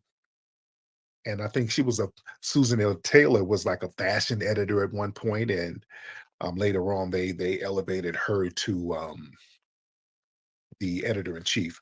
But the thing is, once Essence started to change hands, I know at one point they sold it to Time Warner, and then later some non-FBAs got it. They got more control over it. And let's be very honest, when the non-FBA, hell, it started to really hit a snag when Time Warner got it, to be honest. It kind of started to hit a snag. And when the non-FBAs took control of everything, let's just be real, it started going downhill, and we started calling it out. Now, I'm not trying to bash the non-FBAs, but I mean, when Essence, when the owners and the editor-in-chiefs, who's the Kenyan woman and all that, when it started to get into non-FBA hands and they started bringing on all of these non-FBA writers, and I'm telling y'all, like over a decade ago, some of the articles and some of the stuff they was putting out, it was some bullshit. A lot of it was low-key attacking us, and we were calling it out a long time ago, family. They were putting some bullshit in essence. Y'all remember we were calling them out? They were doing these stories, these weird-ass stories, like 8 ways to find a white man and toxic black masculinity. Yeah, y'all remember that? They got on that. And we were calling that out. We were saying, hey, these are foreigners who don't represent our culture pushing this filth. We're getting attacked by these magazines now as a culture. And then we start looking at the names of the people who's putting these articles together and who's running it. It was people who were not from our community. And we were telling people over a decade ago, that's a problem. That's a damn problem. Now, Hey, breaking news, Black family breaking news. The Karmelo Anthony trial date has been set. A preliminary date has been set for Karmelo Anthony's murder trial in Collin County, Texas.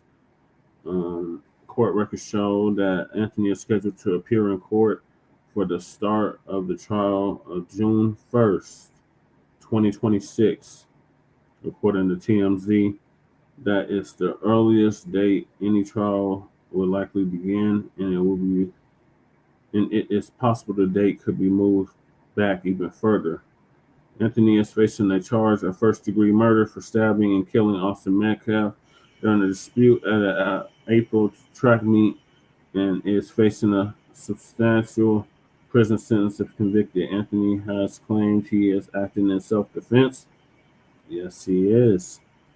With nearly a year to go before the trial even starts, there will be ample time for more controversy to arise.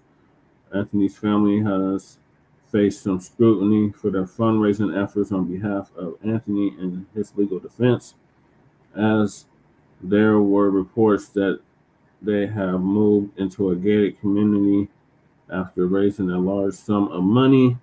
17-year-old's mother, Kayla Hayes, said in April that the family had not used any money from the fundraising campaign. Anthony's bond was initially set at $1 million, but was later lowered by a judge to $250,000. Anthony posted bond and released, but ordered to remain under house arrest. The post-Karmelo trial date has been set. First appeared on Larry Brown Sports. Okay. So that's an update on our boy, on our young brother, Karmelo Anthony. That's right, free Melo. And getting back to this Essence Fest, these mugs have completely ruined Essence Fest. Let me go back to Tariq and what he has to say about that. people are seeing it for what it is. But let's go back to the Susan Taylor thing. Excuse me. Let's go back to the Susan Taylor thing. Why was Susan Taylor on code? Which was cool. That's all we want. If you come over here, you're not an FBA. If you're on code with us and you do the right thing and you're uplifting the community, we have no problem with you. When Susan L. Taylor was there, she was pretty much uplifting Black womanhood. She wasn't doing all that foolery. When the tether class came in, that's when the bullshit came in. Now, what was different, family? Let's look at history here. Let's understand something. When Essence first started, it was started in 1970. I think the first publication came out around 1970. And we understand at that time, you're coming right into the height of the Black Power movement. 1970, 69, 70, 71. I mean, we were still on that Black Power wave. Everybody's rocking afros. So we were right in the storm of Black Power and Black foundational American power. You understand? And a lot of these non-FBA immigrants at the time, like the Susan Taylors, they understood generally that they were guests in a Black FBA-led struggle. These people know that, we are a distinct lineage. So a lot of these non-FBA immigrants, first gen and second gen and everything else, like I think Susan Taylor, I know her parents are Caribbean. I think she was born here, but her parents are Caribbean. But she understood that she was part of a society where we, Foundation of Black Americans, we had already fought for the Civil Rights Act, Voting Rights Act, all of that stuff. That was fresh in the lexicon. So the tone among a lot of these early non-FBAs, they had more gratitude and humility to a certain degree because they directly benefited for what FBAs sacrificed and bled for. You understand? And at the time, Black American culture dominated the media. 1970, man, we were all over the place. Music all over the place, fashion, we're all in the international media, the massive political movements. So yeah, FBA culture, starting in the 70s, was globally dominant. Soul, jazz, funk, I mean, civil rights. It wasn't just influential. We were the damn blueprint at that time. All eyes were on foundational Black Americans in the 70s. You know, so to disrespect that culture, that was a no-no. That wasn't going to be allowed at that time. That you would isolate yourself from power, from relevance, from opportunity. So people had to align with our culture out of respect and out of necessity. You understand? Because we were still gatekeeping at that time. You couldn't disrespect us. We weren't having, listen, how many of y'all grew up in the 70s and 80s? Can you raise your hand? Who grew up? Which one of you guys were kids in the 70s and 80s? Can I see a show of hands, please? Let me see my FBA family. Which one of y'all, how many of y'all were children in the 70s and 80s? So y'all know what it was growing up. Let me look out, because I know a lot of my audience is pretty young. Who were children in the 70s and 80s? All right. We got a lot of old schools up in here. Shout out to you guys. Now, listen, and I know a lot of my audience is young, but 70s and 80s growing up, Black folks weren't to be with. We weren't disrespected. Do y'all understand? We were very codified with each other. You didn't have people calling us names or nothing. That was a no-no. That was a major no-no. We didn't have white folks talking to us crazy. Damn sure none of these other immigrant groups. We weren't playing that shit. And it was up at that time. It was all the way damn up. You understand? We weren't bullshitting around that time. Even as small children, we weren't playing around. Nobody was going to disrespect us as an ethnic group. That wasn't happening.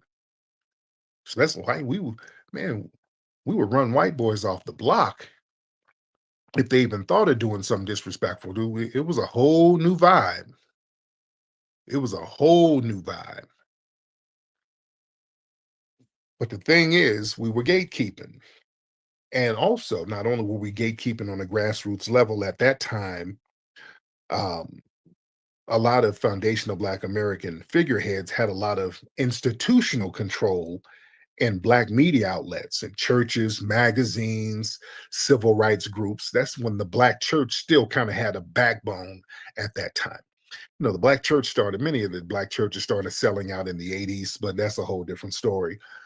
But we still had certain institutions within Black society that was Black control. Black radio, you still had the A.G. Gastons and people like that who would own radio stations. We had independent Black radio stations, a lot of independent Black magazines, held TV shows and movies. The Blaxploitation film thing was popping off.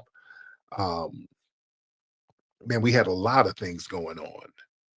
Don Cornelius, Soul Train, and then he owned that. Don Cornelius, he owned Soul Train. So we had a lot of institutional control at the time. So a lot of non-FBAs, if they wanted to integrate into these things, they had to be respectful, because foundational Black Americans, we were the ones hiring, betting, and leading. We still had control of a lot of these magazines. Essence, still controlled by foundational Black Americans. Ebony, like Johnny Johnson, he still controlled Ebony and so many other magazines. So if all of these non-FBAs from the Caribbean and Africa, they want to get down, you had to show respect because your boss was FBA. You see? So the power dynamic was different. You couldn't disrespect the culture and still advance. You understand? And we respected them. And with Susan Taylor, she was working with an FBA owned publication, and they gave her props. She did a great job, and they elevated her. So it was mutual respect. You did a good job. We elevated you. So there was a mutual respect there. And a lot of these non-FBA people had a closer cultural tie to the Black liberation movements. See, a lot of these early African and Caribbean immigrants, they knew that they would benefit from the advancement of Black people in general because they lived in our neighborhoods. They didn't have these little segregated enclaves yet. So they had to live among us for the most part. And also, they were still dealing, remember this, in the 70s, you still had countries that were still dealing with colonialism, and they were still trying to get their independence at the time. So they couldn't really pump their chest like they were doing something. A lot of these countries these people were coming from were still colonized. You understand? So they understood white supremacy, and they aligned with a lot of FBA-led Black power and civil rights causes because they knew what it was. You see, and they knew directly that we were helping some of these African and Caribbean nations. So it had to be respect there. You see? So now the new era, what's different now, you got this new wave of these non-FBAs who come through, still coming off of the wave of what we did back in the 60s. But now, since that's been 40 years ago, when they get here, the white faces welcoming them. You understand what I'm saying? And they get sent places like out here to Montana and Wyoming to do some kind of little culture exchange. Because I told people the other day, I'm out here in Montana and in the Idaho area, and it's very, very white out here. And there are a lot of African and Caribbean immigrants. So they will bring them out here and kind of vet them. And then after they get their citizenship a little later on down the line, they get into Black society, and then there's a different mindset there. So now a lot of them are being used as weapons against foundational Black Americans, and then they get placed into these authoritative positions. You understand? So now this new wave of non-FBAs, after Essence gets sold to Time, and then they sell it to a non-FBA group of people, all of a sudden, there's a bunch of disrespectful articles. There's a bunch of these editors-in-chiefs talking crazy, misrepresenting the brand of Essence, putting a bunch of bullshit in it, putting a bunch of zaddy worshiping in it, putting a bunch of anti-FBA male stuff in it, denigrating Black men. You understand? Putting a bunch of feminist nonsense in it. You understand? They start putting a whole bunch of this bullshit in it because now these people are going for these white sponsors now, because these folks didn't have the same cultural and grassroots connections as the earlier FBA editors and owners of these publications. They knew how to go around to get Black businesses to invest in sponsorship in these magazines. They had community ties. That's why back in the day, you opened up Ebony and Jet and all of that stuff, and it would be Proline hair care products. And, they had a lot of Black and corporate things too, but they had a lot of Black sponsorships as well. Such and such funeral home here, and such and such club there, and such cigarettes there. So they would promote a lot of stuff and get a lot of sponsors from different facets of society. This new wave of immigrants who are running these magazines, they're directly only dealing with these corporate sponsors. They don't have any type of grassroots connections whatsoever because they're not from the community. So they want to do the vetting of the white corporate structure. So they're going to be the flunkies for them. And also they're going to do the bidding for the Democrats. That's another thing. So now these so-called Black publications are now propaganda arms for the damn Democratic Party. So now they push a bunch of DNC damn talking points. All of a sudden, everything is about respecting trans. And I put up a screenshot where I was calling out Ebony Magazine. They had some shit a couple of years ago talking about what represents Black society and what represents Black power and all of this. And they got Billy Porter in a red, black, and green dress talking about we got to respect Black lives and all of that. And Black trans, we got to respect Black trans. That was on the cover of Essence. Billy Porter in a red, black, and green dress. Wow. So go look at my tweets, family. I was calling all of this stuff out. I said, man, this is something else. This is not this is something else. This is some DNC shillery. This is some corporate co-opting. So Essence has been on the bullshit for a minute. Some of us have been calling them out. I've been personally calling them out. And they got this Kenyan editor-in-chief.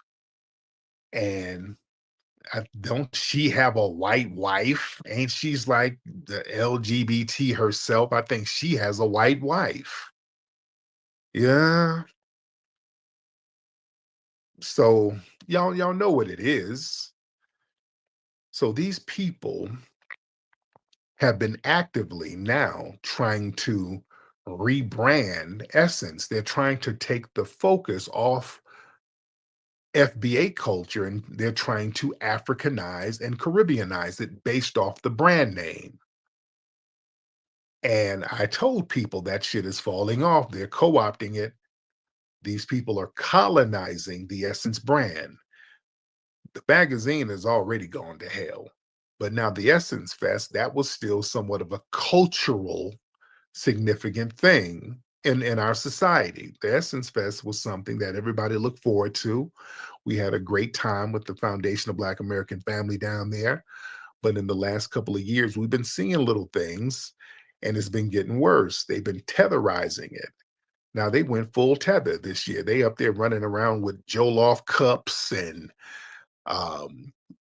crowbarring in these unknown Afro beats artists that don't nobody know. And it was just tether. They got a bunch of tethers organizing it who don't respect the culture. Do you understand? Because the thing about it, it's all about respect. If you're going to put something together, you have to have a certain level of respect for it. So now these top brass over at Essence, they're bringing over their tether buddies and friends and relatives to run the show, and it's gone to hell. We just got to be honest about it. It's gone straight to hell. People were complaining. The last Essence Fest that just happened, a lot of vendors were dropping out. A lot of people feel like they were being scammed. The tethers are bringing over them old tether scams. They're charging people one price at the door, and then if they want to go to another section of the event, they got to pay something else, and it wasn't worth the price. So there's these tether ass scams going on now, and people weren't feeling it. The production was shoddy. Just everything was janky, and it got so bad. Our good Queen Mother, legendary Stephanie Mills, who performed, they had her perform. She wrote an open letter for putting them on Front Street. Our good sister, Stephanie Mills, who's a foundational Black American icon, she wrote an open letter and put it on her Twitter account talking about the quality that has gone down. And let me read some of her open letter. See, they can't ignore this when the artist you're bringing up is complaining about how janky things is. She says, listen, dear Essence Festival organizers, I'm writing to share my feedback following my performance at this year's Essence Festival. While I remain grateful for the opportunity to have participated, my overall experience was unfortunately marred by significant production issues that negatively impacted both my performance and the artist's experience as a whole. The challenges I encountered were multifaceted and, in my view, indicative of broader organizational shortcomings. Let me pause right there. She's calling out the whole organization. She's like, this wasn't just like a little one-off, a little technical difficulty here or a little technical difficulty there. What she's saying is, y'all niggas are fucked up. Y'all whole organization ain't shit right now. Y'all were messing up. Let me read the rest. The scheduling and time management were severely lacking, creating a chaotic and stressful environment backstage. This disorganization cascaded onto the stage, impacting the flow of the event and ultimately diminishing the quality of the performances. Beyond logistical issues, the technical difficulties, specifically concerning the sound system, proved deeply problematic. These issues were not isolated incidents, but rather persistent problems that severely hampered my ability to deliver my performance to the best of my ability. And I understand I wasn't alone in experiencing these problems. This lack of technical preparedness is unacceptable for an event of Essence Festival's caliber and prestige. Damn. What she's saying is y'all tethers are f***ing this thing up. That's what she's saying. Who are these tethers in here just messing it up? And also, this is the kicker. This was down in New Orleans. Former No Limit artist, Mia X, she wrote an open letter complaining too, because they put her on the flyers promoting it like she was going to perform. Rapper Mia X, she used to be on No Limit. So she wrote a letter. I'm going to paraphrase. I'm not going to read the letter, but I'm going to paraphrase. She was like, wait a minute, Essence, I'm not feeling what you did. You guys put me on the flyer. I spoke to such and such, and it was somebody she spoke to who had some kind of foreign last name. So he was a tether. She said, I spoke with the organizer, and his name starts with a B. I can't remember what the name was, but she was like, yeah, I spoke with him and we were talking. We never signed no contract. They never gave me no deposit, so I don't know why y'all sat there putting my name on the flyer, giving the impression that I'm performing and I'm not. So yeah, I ain't feeling that. Y'all got to get it together. Again, Essence is getting called out for these little tether scammy ways. People are calling them out.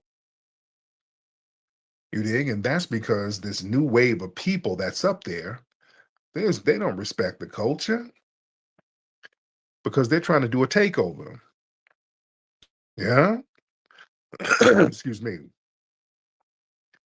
And the thing is, man, what's happening up here while they're trying to colonize this thing and why people are calling it out, many of the attendees, they noticed the quality of everything being down. A lot of people were complaining about the sound. People were complaining about how folks were coming on late. There were people going on at like 2 and 3 o'clock in the morning. They tried to make it seem like it was the artists themselves, but no, it was the way it was organized. Everything was just organized real janky. And see, when you have this non-FBA leadership with their own agenda, that's the problem. Yeah. And the thing is, man, there's a lot of cultural opportunism without cultural investment. See, a lot of these non-FBAs, they view our FBA spaces as economic or social opportunities, not sacred cultural institutions like we do. You understand? So they see the platform as a stepping stone, not as something that requires a deep cultural investment or reverence. So as a result, they're quick to extract some resources out of it, but they're slow to kind of nurture or maintain the essence of what made the whole thing meaningful in the first place. Yeah. And a lot of these people who are now running Essence, who are non-FBA and running these events, they don't have the emotional connection to our FBA history. Yeah, because a lot of these non-FBAs, they don't share our struggle or our legacy. So they lack the emotional and historic connection. And that disconnect just leads to like surface level participation where the cultural symbols are used, but the soul and the meaning behind them, they're ignored or misrepresented. There's no way an icon like Stephanie Mills should be complaining. That's somebody who we hold up in high regard. I saw Stephanie Mills in concert not too long ago at Herb, Hattie LaBelle, and Gladys Knight. They were at the Forum. There was a Mother's Day concert a few years ago. I took my mother, my lady, and my daughter. Loved them. Loved them. You understand? We look at them different because we, as foundational Black Americans, we grew up on Stephanie Mills. You know what I'm saying? We grew up on that. We've always heard that when we were kids. So if we're promoters, let's say there's an FBA promoter, you're going to make sure that's almost like family. You're going to make sure she's good. You know what I'm saying? You're going to make sure she sounds good. Everything is, she's going to be comfortable. You're going to make sure she's good. Some musty nigga who's just gotten over here, he don't care. He don't know who Stephanie Mills is or what she means. So he's just going to go plug up some bullshit speakers from damn Walmart. Okay, mic check, nigga. It's going to be that. He don't care. He's going to do the bare minimum. And that seems that it looks like what they got, some bare minimum bullshit. You see, because you get these folks who start prioritizing their own cultural agenda. See, once they get in little positions of power now, they'll start redirecting the platform to highlight their own ethnic backgrounds. Then they start promoting Afro beats over hip hop. I heard they were just playing Afro beat remixes all through the night. And I was hearing a whole bunch of shit. Yeah, I heard they were really crowbarring some Afro beats at the Essence Fest. Yeah. And yeah, but that type of disrespect, Stephanie Mills should not be complaining at all. That disrespect towards FBA artists and elders, now that's a problem. Excuse me. Well, there's a problem. There's a pattern where a lot of our FBA legends and pioneers are treated with less care and respect from some of these folks. You know? And these oversights, these are not just errors, that's just a lack of reverence for the culture. So that stuff should be called out. And a lot of folks are like, oh, why are you niggas trying to be divisive? No, you're not just going to do janky stuff and we not say nothing. We're not just going to be silent while you're sitting up here vandalizing the damn culture. And we've been talking about this stuff online. I've seen some tethers say, well, you niggas sold essence. If you wanted it to stay the same, you niggas should not have sold it. Yeah, selling it is fine. If you want to sell something, that's fine. You build businesses, you sell it or whatever, that's fine. Whatever reasons you do it, you do it. But the thing is, the buyer, if you're going to use a brand, in order to keep that brand successful, you're supposed to maintain the spirit of the brand. Don't come with this bullshit now where you want to change what the brand is and the meaning and the spirit of the brand because somebody sold it to you. No, if you're going to change the shit up, instead of Essence Fest, call the shit Egoosey Fest. Just call it something else. Because yeah, you bought the brand for a reason. There's something that comes with the brand. There's a cultural legacy that comes with the brand. There's a built-in audience that comes with the brand. So you're supposed to be on brand with the brand. And that doesn't involve Jollof and bushmeat. You understand? Let me get some callers in here. Come on, fam. Let's talk about it. Let's get Lifestyle Child of God. Then we'll get Cheryl. Then we'll get Cosdizo. Excuse me. All right, let's get Lifestyle. Hop on, Lifestyle. Shit. I need a Robitussin out here. Lifestyle, you in here? All right, Lifestyle ain't saying nothing. Let's try Cheryl. Don't raise your hand and get on if you don't want to get on. Cheryl, what's up? How you doing, Tariq? Hey, beloved. Hey, dear, how are you? I'm all right. I am so surprised. I finally got up after watching you for years. Yes, ma'am. Yes, what city you in, Cheryl? I'm in Atlanta. There you go. What's on your mind, dear?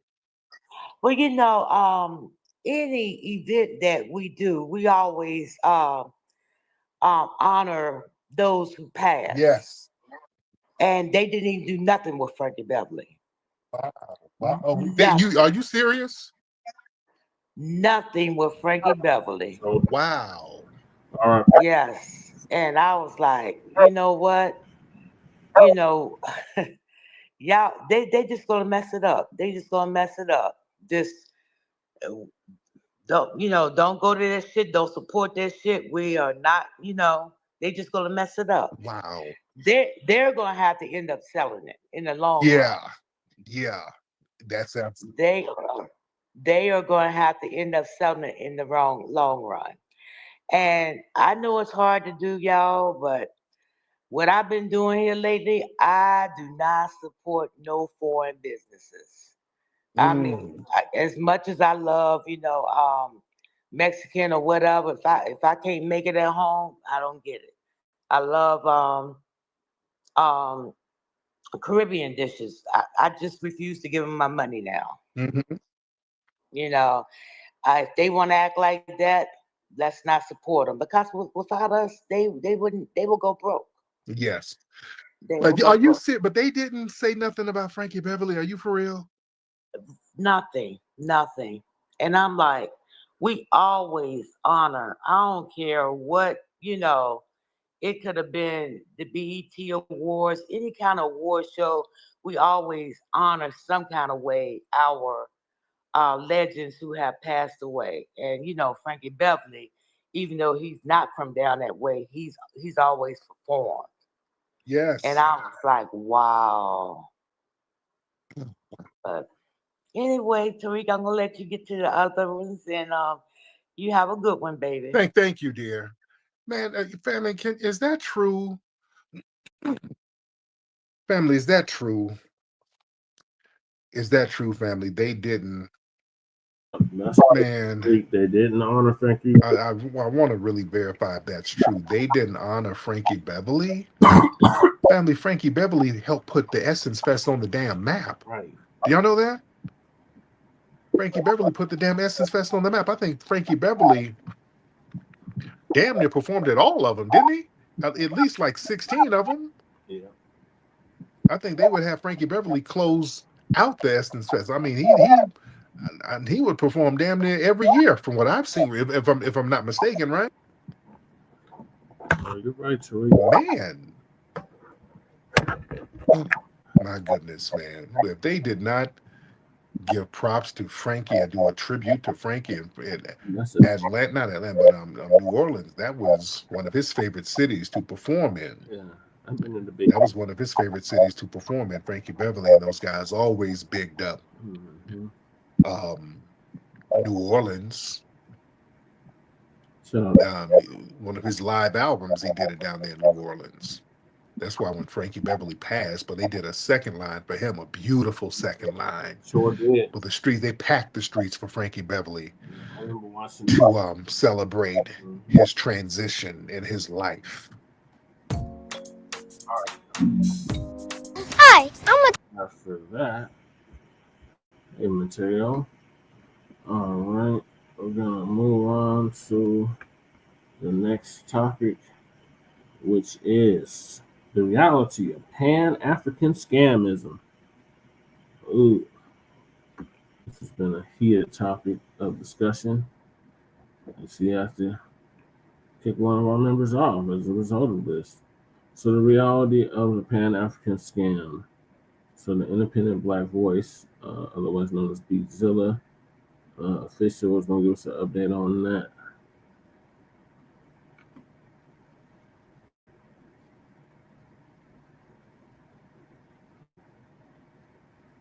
Those of us who know Caroline. Instead, they Joppa come over here and then start telling us that we need to worry about going to the country of Africa. I think we need to figure out when people are pulling your chain. The continent. No. There is no country of Africa. So the fact that this is somebody that has no respect for you, even to put up a camera, make a video, and then proceed to tell you about the country of Africa. Time for The Pan-African scamism. People don't like us, and it's in the. You can tell what it is, but watch the people that are trying to make excuses for these people who hate our guts. Mm-hmm. Oh no, y'all being disrespectful. First off, shut the F up talking to me. Right. I didn't come here saying I want to be against somebody. Right. Essence Fest blatantly came out and said, the better it's going to be Jollof Rice, to who the hell in New Orleans knows, right, versus jambalaya. This little tiny thing in the home city of said dish. That is overt disrespect. And I understand for a lot of black people, they see black people and then their mind says nothing they're doing could be disrespectful because they're black just like me. Yeah, we got some stories. You better understand tribal ties. They'll stab the next tribe in the back over there, let alone they're another country. We're talking about tribes in the same country. Mm-hmm. These people do not have the mechanism of unity. None at all. That is a figment of the imagination that these brain-dead Pan-Africanist Negroes try to sell us. Mm-hmm. Sell us. Let me remind you what I'm saying. Sell us. Mm-hmm.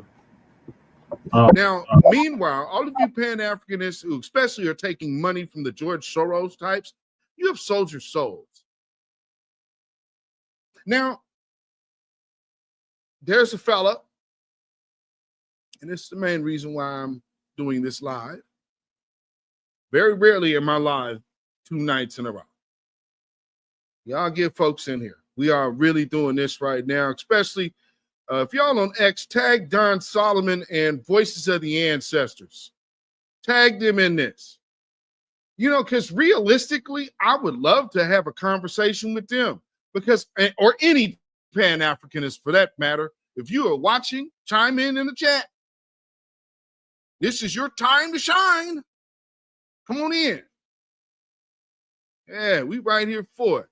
Yes, indeed. Dark-skinned brother in the house. What's going on, my good brother? Appreciate you being here. And thank, as always, for your support, being a member and moderator for me and others as well in this new Black media space. Salute to you, my brother. Peace, power, blessings, and protection be upon you and yours. So full of shit, brother, man. We got Charlie Kirk was so full of shit. Like, yeah, that was some bullshit. But shout out to that brother and that sister that was giving them that work. Antithesis, Black First, Valdosta, Georgia in the house. What's going on, my good brother? And we got an antithesis with the super chat out here supporting. I appreciate it. Peace, power, blessings, and protection be upon you and yours. All right, man. I got my brothers in the house. Let's take a look at it, folks. I said I was done talking about this Essence situation, but there's so many lies and disinformation that's being spread that I thought I would get on here and at least try to spread some truth. First, let's address this disgusting post that's being spread on social media by our people, calling Caroline Wenger a gay divesting tether.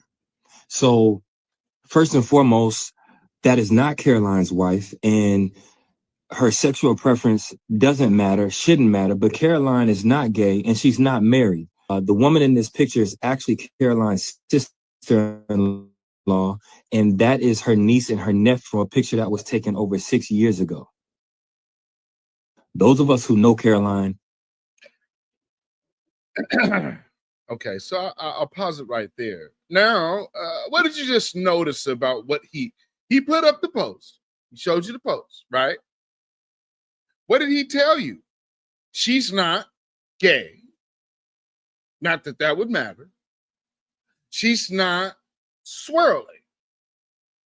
That would matter. He somehow skips over that tether part. So she is a tether. Because see, he tried the our people thing. Hey, bro, there ain't no our, and there most definitely ain't we. So every time you say our or we, this is what you're going to get. We?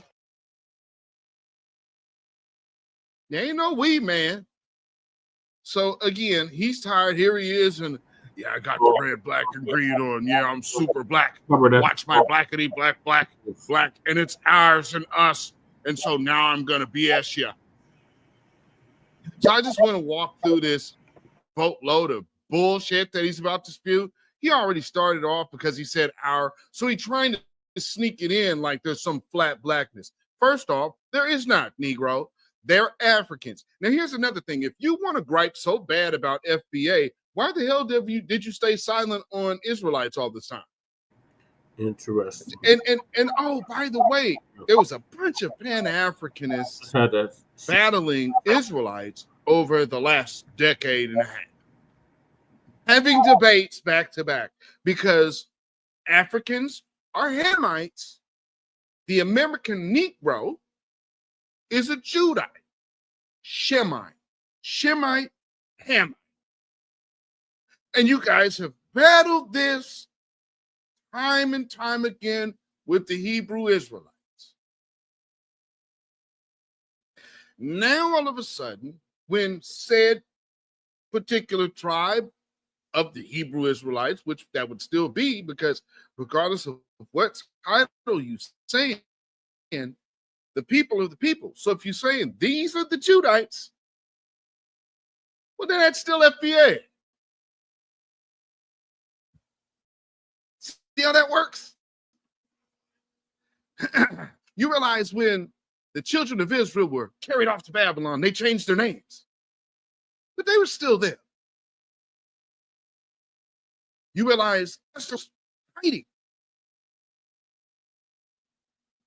but you're still an Israelite. Uh-oh. Oh, they messed with the sound. Hold on. Let me try to fix this.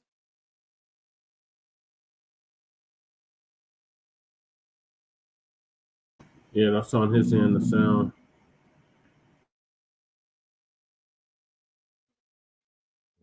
Okay, we unmuted.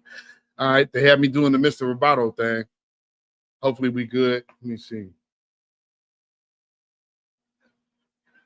All right, they had me doing the Mr. Roboto thing. All right, sound like it's cool.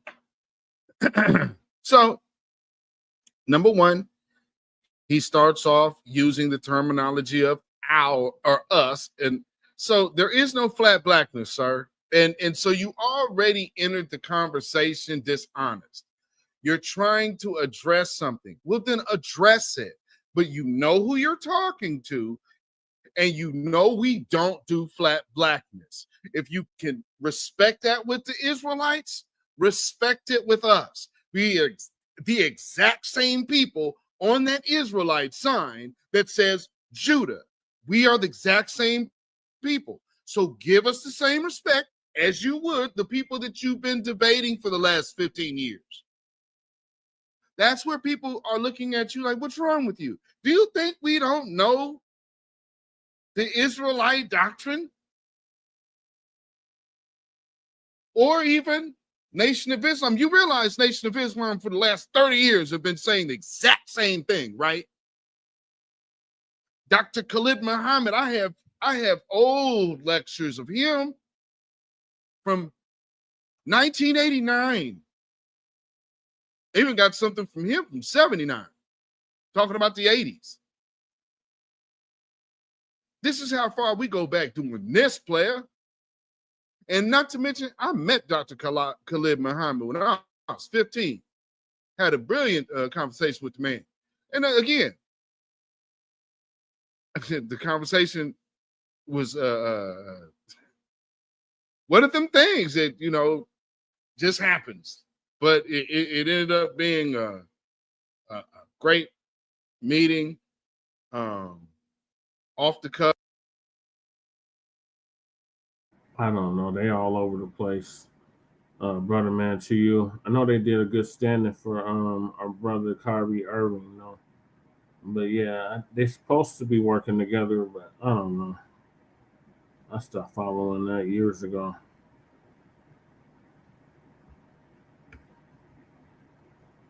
Yeah, it did. It did play a huge role in it. A huge part in it. All right, getting back to this. interaction, we kind of debated, and you would think that Khalid Muhammad would not be wasting his time debating a 15-year-old. And of course, I had some sense. Same sense I'm talking now. And the thing that I was not aware of then, which I wish I had known then, is that at that time, the secret teachings that they were having in the Nation of Islam were telling everybody we were those lost sheep. So again, why has that always had confusion when it comes down to our community, where people don't give us the real on even what the Nation of Islam believes? They're all saying the same thing, though, except for these Pan-Africanists. The Pan-Africanists are where the conversation changes. All of a sudden, our lineage shifts from Shem to Ham. You're good. So, in theory, saying by this flat blackness, the family ties is how we'll make our way in America, but you don't have them here. Those Moorish slaves from France. Yes, that's what they do. How did they get there? They came out And that is the middle of the country. And all of that is slave colony. Then when America bought it, all those people became foundational Black Americans and intermixed. And what's known about the French slaves is that they had a lot of fair-skinned French Black folk, i.e. Whitmores, because, like that name stuck from England. Those are white-looking Moors, those mulatto-ish looking. And then you still have folks in our diaspora of foundational Black Americans who can pass for white, but they Black. So if we're not having an honest discussion about our actual lineage and genealogy, then everything else is just gaslighting, which this video is full of. So let's go through it. Know that she is always unapologetically and boldly Black in any and every room that she steps in. It doesn't matter if she's in a corporate environment or wherever she is. She has always represented and spoken up for Black people, Black women, Black culture. And so to see this slander as if she's somehow anti-Black is really disgusting. But since y'all want to talk about Caroline, Yeah, I guess you could say that. And then there's this. I had the opportunity to join a group of people that went to Ghana for the Full Circle Festival. I had talked with my dad about being excited about going because I knew my Kenyan heritage. I'd known it from the beginning. My dad told me all those stories, right? It was undisrupted by the slave trade on the Eastern Coast. I was excited to go to Ghana because the remnants on the coast there of the transatlantic slave trade were something I didn't see in Kenya. And I was excited to see that. So I was talking to him about that and he paused and he said, well, there was another slave trade that happened on the eastern coast of Africa that doesn't have a lot of history behind it because it took slaves to Asia, but they weren't allowed to procreate. And so it didn't last as long. He said, so our heritage did interact with slavery in Kenya. And I was like, well, Dad, you said it wasn't disrupted.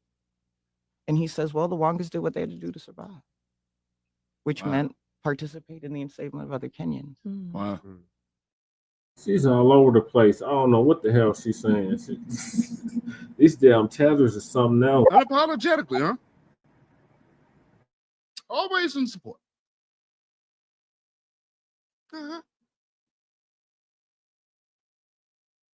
Something you need to know about white America. They are not, wait. Let me back up. The chief house of white America, which doesn't reside in this country, besides where we send all that money. But that's still the chief house of white supremacy, actually. How the hell you think that everybody brown over there can get bombed to God knows where and Oh, well, you know, they did it, and we'll just let them do it. Chief House.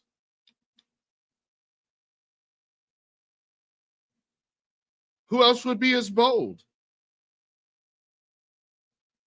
And before they could do, no, she was just all over the place, brother man. You didn't miss nothing.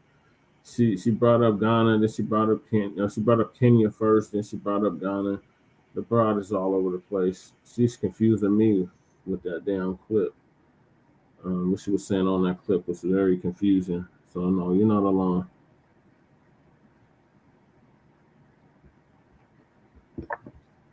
Come out, they helped us. No, the hell they didn't. anything else, let's just first let it be known that these people give a crap about the Most High. That's how devious these individuals can be.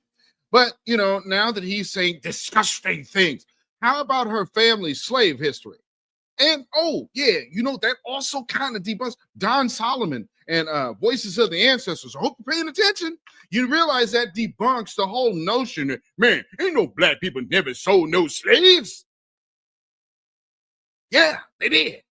And they got a whole movie also about the homie, but you guys, oh, no, man, black folks didn't do that. And then Ghana, that wasn't white people, man, in them shores.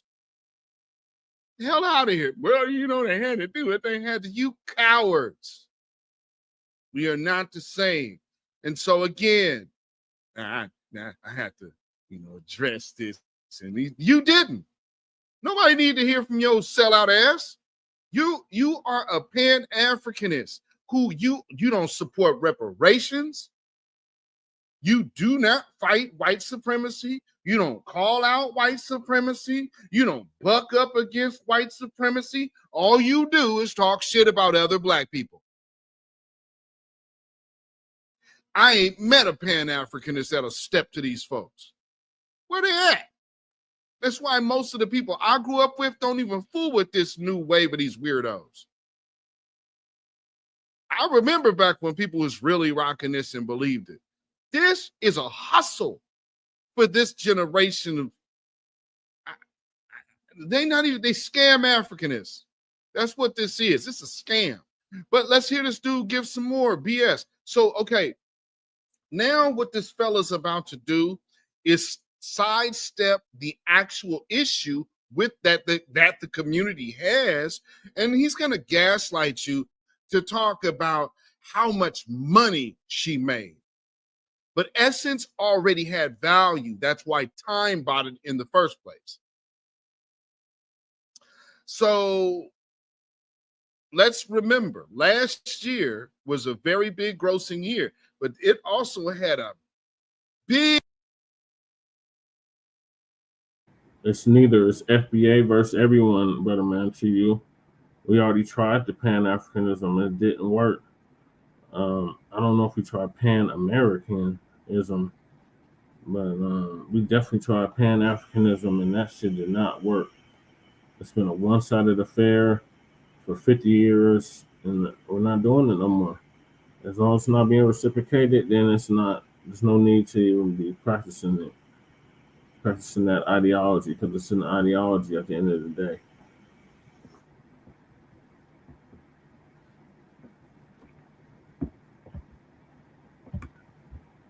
Big issue with them trying to sue local vendors to keep them from having their businesses making money around Essence Fest, because Essence Fest wanted control of it all. So you literally got Tethers suing foundational Black American locals and then gonna stunt on us about how much money she made? Okay, first off, if we're calling this a scam, aren't you supposed to make money? Now he's going to go on this rant and tell you about a bunch of people who made money because he's going to blanket them in black. But Africans don't spend money with blacks. They don't. So I guarantee you, everybody who made money off of this is not a foundational Black American. Show me somebody that is a foundational Black American that made money off this. Let's talk about her. So since Caroline Wenger joined Essence, the team grew by 36%. The average salary increased by 47%. That's mainly Black women. The profitability of the entire brand grew. Nope. Where are the Black women who say they work for Essence? All we've seen is tethers. Those are Caribbean and African women that have gotten those jobs. That didn't come to our community. See how he tried to sell it to you? This is what I'm talking about these cowardly, dishonest, scam Africanists. They cannot deal in the truth, which unfortunately has you sounding like the people that you always confuse us for speaking for. Well, no, I'm sorry. You lie and say we speak for white supremacists, but this actually is. Because this doesn't address the feelings or the disrespect that the community is saying they feel. But you felt that you need to get it up to make a video to shame them. And by saying what? Oh, look how much she's made off of you Negroes. That's a win to you. Oh, well, see, and you try to sweeten it up by saying, oh, well, it's Black women. Is there any foundational Black American women on her staff? I bet you he won't drop that video. Hey, Don Solomon, are you watching? Voices of the Ancestors, are you watching? This is your man's, right? By 260. Good question, brother man, to you. Yeah, they've been co-opted, brother man, to you. Since Time Magazine acquired them, they sold it to a bunch of two African tethers, one from Liberia, the other one from Kenya, and it's just been ran into the ground. So, yeah, they declined our assistance, and they didn't reach out to us. So, the hell with Essence, the hell with Essence Fest, boycott all that shit. Anything these tethers is in control of, they're supposed to be representing FBA, Black culture, boycott that shit.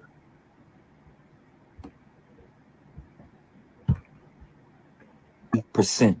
On top of that, a study done by Dillard University uncovered that Essence Festival of Culture generates $300 million a year for the city of New Orleans. 300.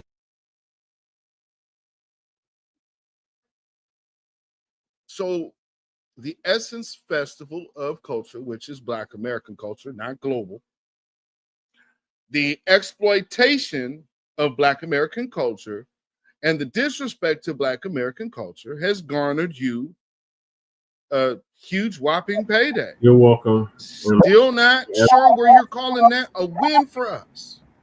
See, this is what I'm saying. These people are taking money from them folks. Do you hear his talk? Man, I'm telling you, you got to start listening to what these people say and wipe out their color. Put Charlie Kirk face on them. And then start listening to the stuff or reading the stuff these people post. How the hell are you supposed to be about Black unity in majority of the things Don Solomon and Voices of the Ancestors and all of you other weak-ass Pan-Africanists, all you ever do is talk shit about foundational Black Americans. You don't do nothing else. And again, what did I say? I told y'all back when we were still doing the Certified Truth Spaces. I told y'all then, y'all be on the lookout. Because the Pan-Africanists are going to start feeling the squeeze. Because right now, see, they sell books, they sell whatever they sell. See, he got his outfit on. He's pushing his brand. And it's wrong. But when we look at Tariq Nasheed, he got a patent or he got a copyright on it. And this dude is up here advertising, but he's going to tell us something. I can't stand these dudes. Y'all got to know. No, and I don't, let me say I can't stand these dudes. I'm not saying I don't like Pan-Africans. I don't like dudes that act like bitches. And you're covering it up.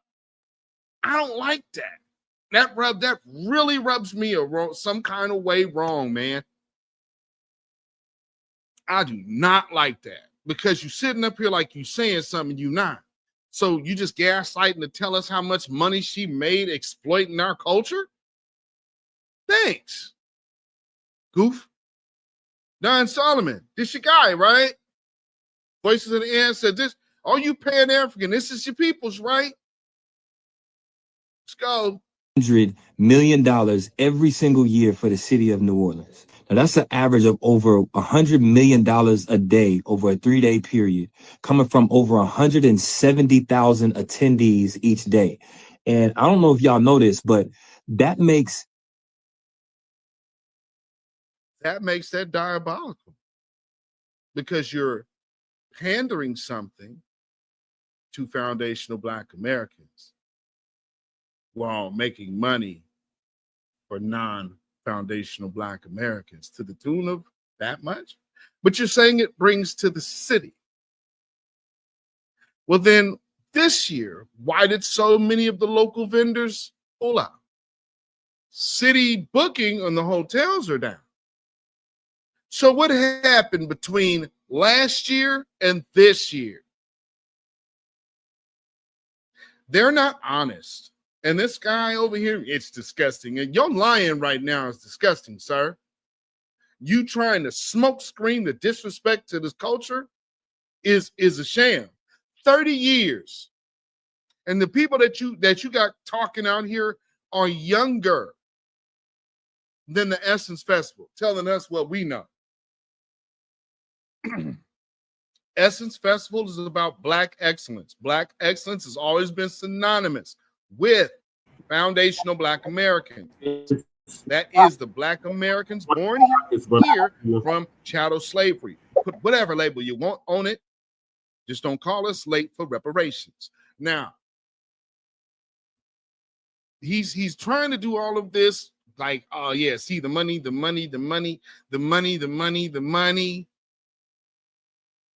He's doing a weak rendition of Polite. Essence Festival of Culture, the #1 festival in the country, eclipsing Coachella and South by Southwest on a per day basis. Next, let's talk about ownership. Well, but see, yeah, and he's acting. So is that because of her or is that because of Black culture? Is that because of her? And all of this Jollof and is that because of that? Or is it because all of these people come to Essence Fest to celebrate Black American culture and history, the historic nature of our gatherings here in America? Because there ain't no family reunions over there in your continent. So I don't know what to talk about. See, so again, culture of what? Of a family reunion? Where the hell your family reunion is at? That's an American thing. Black American, like Memorial Day. Y'all ain't got that either. There's nobody that does that. See, again, where's the damn connection?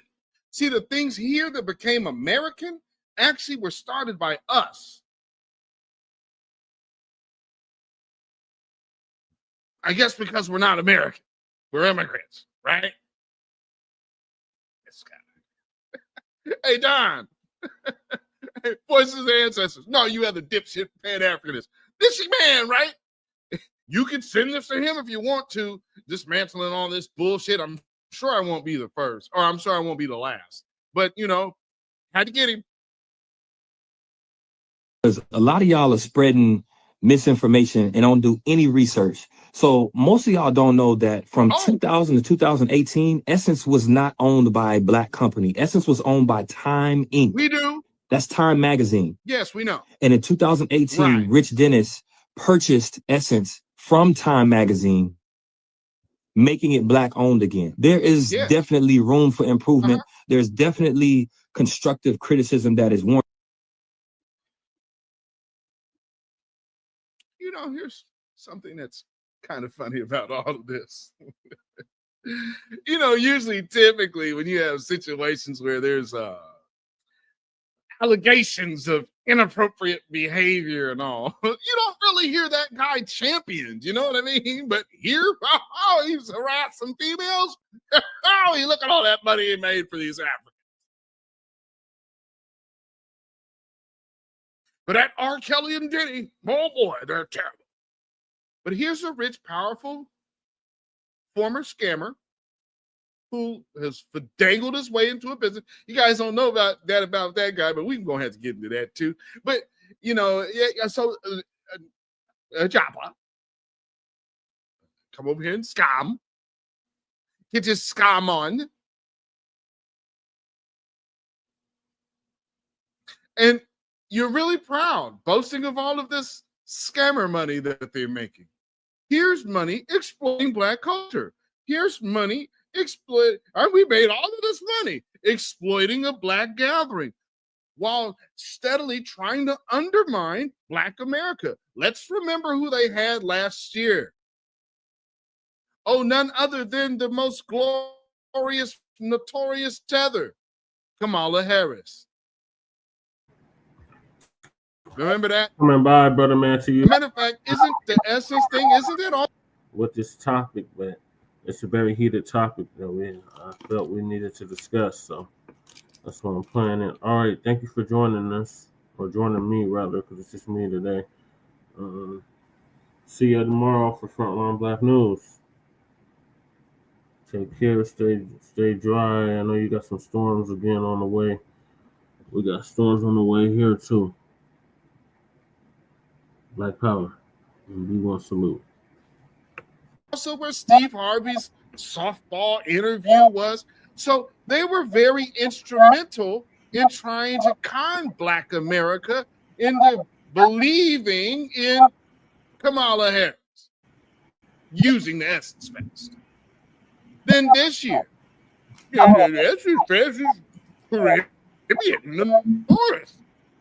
Nothing but steady disrespect. Good job, man. Y'all put all this misinformation and disinformation now. Boy.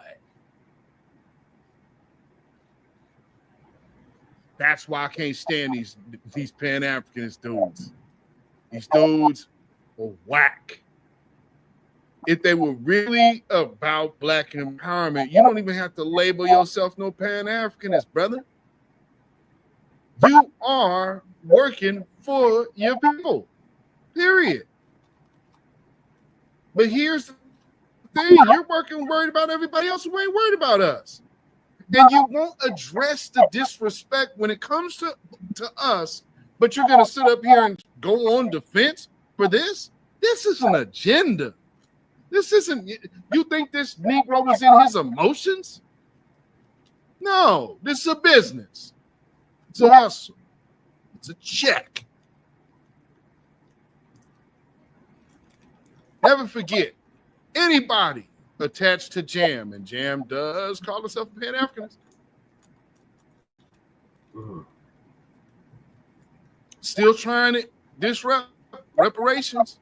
And notice that Jam had something to say about all of this too. I see Yvette Carnell had posted that. I'm blocked by both of them. But thanks to CC Freeman, I was able to see it. So there's something happening, folks. And when I see Jam, and then I see people like this, and Don Solomons and all you other brain dead lames, I know now. Y'all have all been infiltrators on like this encoder thing. So yeah, these people here, notice how they ain't too far away.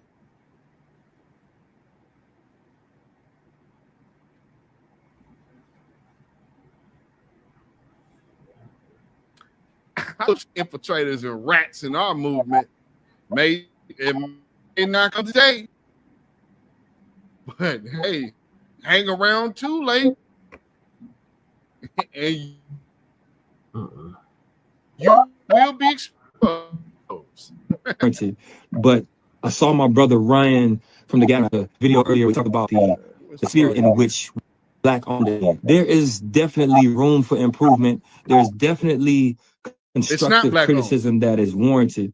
But I saw my brother Ryan from the Gathering Spot post a video earlier where he talked about the spirit in which we're expressing our criticism. And if your criticism is led with lies, disinformation, and false narratives, then there ain't nothing constructive about it. So I have two challenges to everybody who has something to say about Essence or has anything negative to say about Black-owned businesses who are trying to grow and scale and adapt in this difficult time where you're facing the blowback of anti-DEI and what that means for so many sponsorships and budgets that have completely been demolished. What are you building that is helping Black people, that is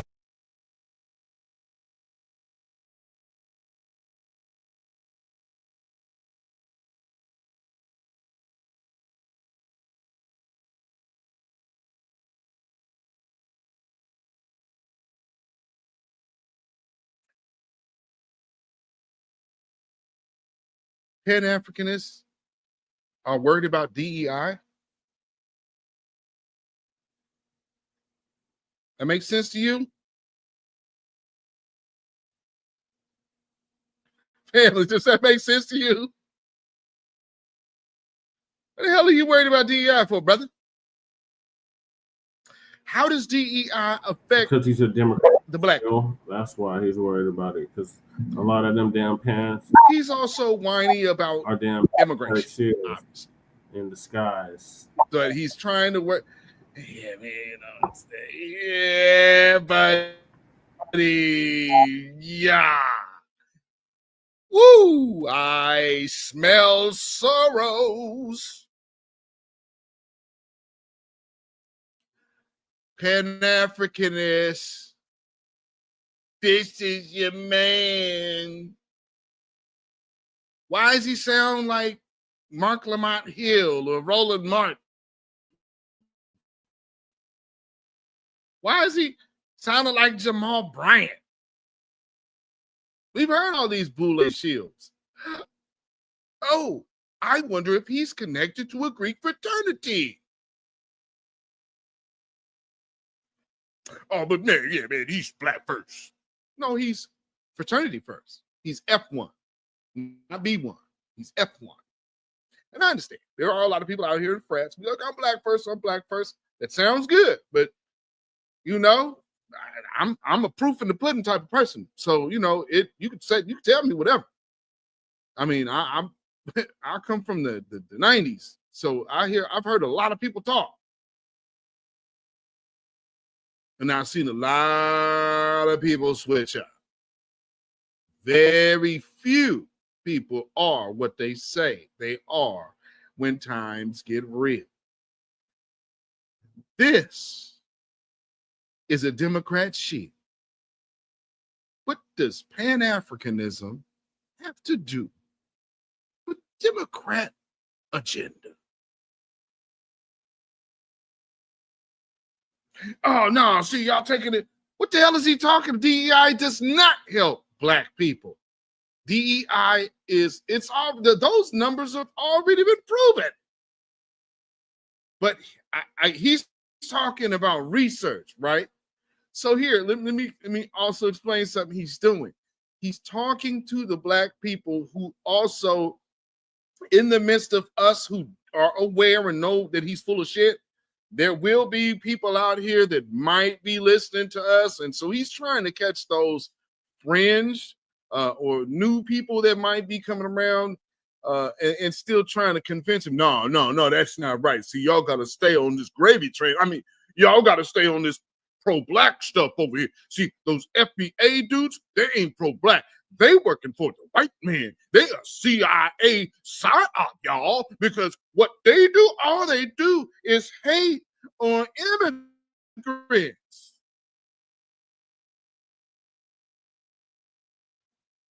What did they do about themselves, though? Oh, but they talking about reparations, but you know, that doesn't involve us. Oh, well, then don't you think you should speak in support of them and reparations? Huh? Well, no. I mean, you know, we got CARICOM. That's their business. Oh, okay. Donald Trump's in office. Man, FBA, where are you at? Oh, man. Oh, man, y'all xenophobic. Nah, man. Hey, man, why ain't y'all coming out here and speaking for this? Why aren't y'all speaking up to that? I mean, man, we all got issues. Hey, brother, you are aware that even Malcolm X, one that you guys always like to throw out there, mother from Grenada. Yeah, he actually really solidly kept us in a separate designation because our experience is different. Our status is different. And so again, Don Solomon, Voices of the Ancestors. Here's your buddy, man. He's a goddamn shield. Helping Black culture. What are you building? That's one. So I challenge you to look in the mirror and ask yourself, what am I doing that is contributing to the uplifting and building up of our people?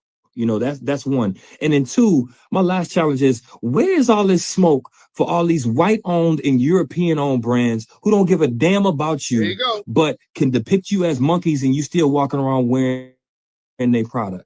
That, you know, a brand like Lululemon that will openly tell you this brand ain't for you, and y'all still walking around wearing those brands. Explain to me why we have so much smoke for our own, and we don't have none of that smoke for none of these white folks and none of these corporations who have been profiting billions off of our culture, off of our talent, off of our consumerism, and they don't give a damn about us.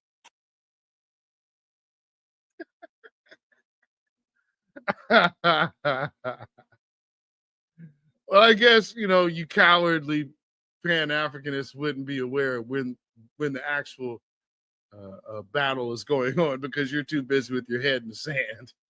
You know, that's funny. Oh, yeah, by the way, Mr. Research, Lululemon has nothing to do with racism. That is about weight, fat shaming, not race. That was an idiotic idea that somebody ran with, and it's been going on forever. Just like Tommy Hilfiger. Tommy Hilfiger never said that shit. He never was on Oprah.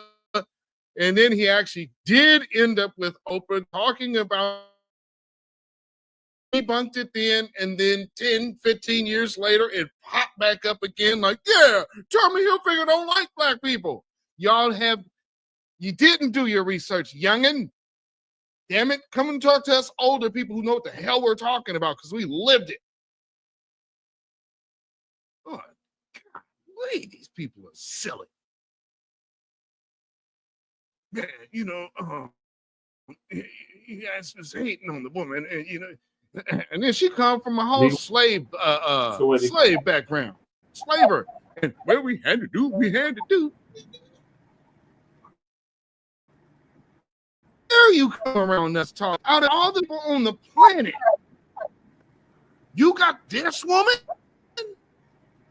as a Black descendant of enslavers coming disparaging our culture. Hey, moment one that y'all knew Black folks had a problem with that, y'all should have been going on the mend the fences type attitude. We are not seeing that energy at all. All it is, we just need to take it. We'll take this, bro. She a homie. She and her folks enslaved their people. And so you think this apple don't fall too far from the tree? I had the opportunity to join a group of people that went to Ghana for the Full Circle Festival. I had talked with my dad about being excited about going because I knew my Kenyan heritage. I'd known it from the beginning. My dad told me all those stories, right? It was undisrupted by the slave trade on the eastern coast.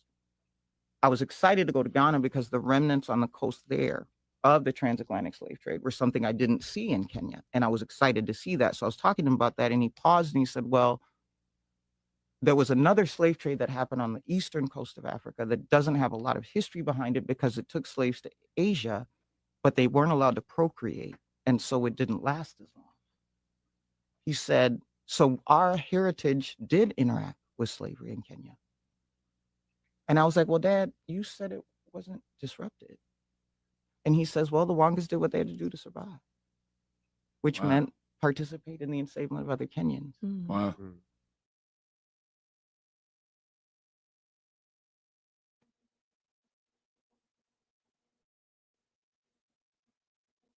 They So, enslaved their own country. they enslaved their own country, y'all. And they're sitting up here talking about that's the biggest lie ever told. No, they That ain't no just misinformation. That's right out of her mouth. Pimp. people knew. Hey, Durham, you watching?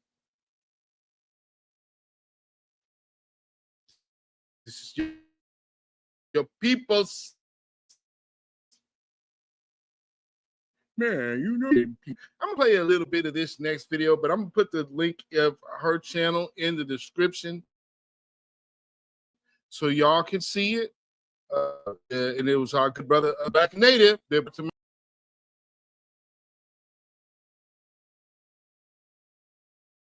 Saying about this guy, and I will let you guys go see the rest of her video if you haven't already seen it. Go check her page out. I'm artist out, huh? Thank you for this heads up. Let me go to the story so I can read. Okay, this is the same man who's the owner of this new Essence. Okay, so let me read the story out of the New York Post for everybody who does not know about this particular story. Way back in 2011, the very same person who owns the new Essence, okay, was caught up in some con game way back. Let me read it to you. It's a New York Post. 2 Liberian immigrants who got their start selling soap on the streets of Harlem are living large with a booming beauty products business, homes in a pricey Long Island suburb, and luxury vehicles in their driveway. But along the way, pals, I don't know how to pronounce his first name, Rich Lou Dennis and Naima Tubman, I'm not sure how to pronounce her name either, but let me let you see them.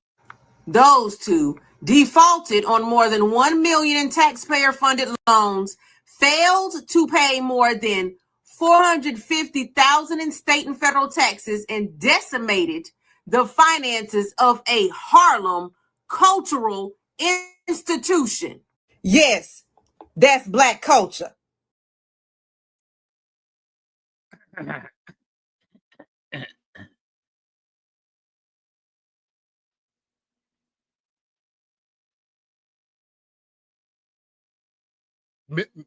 Misinformation what? Misinformation who?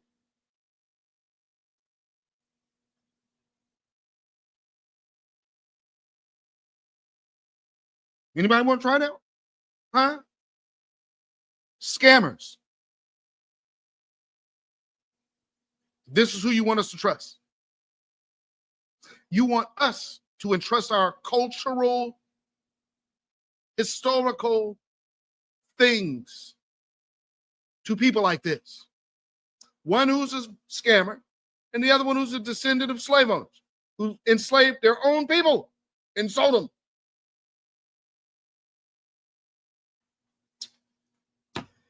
And at the end of the day, this is what Pan-Africanists champion. What's wrong with these people? What is wrong with these people? And something's wrong with us. No, man. No. Oh, man. Oh, yeah. This other little ditty I gotta play. Let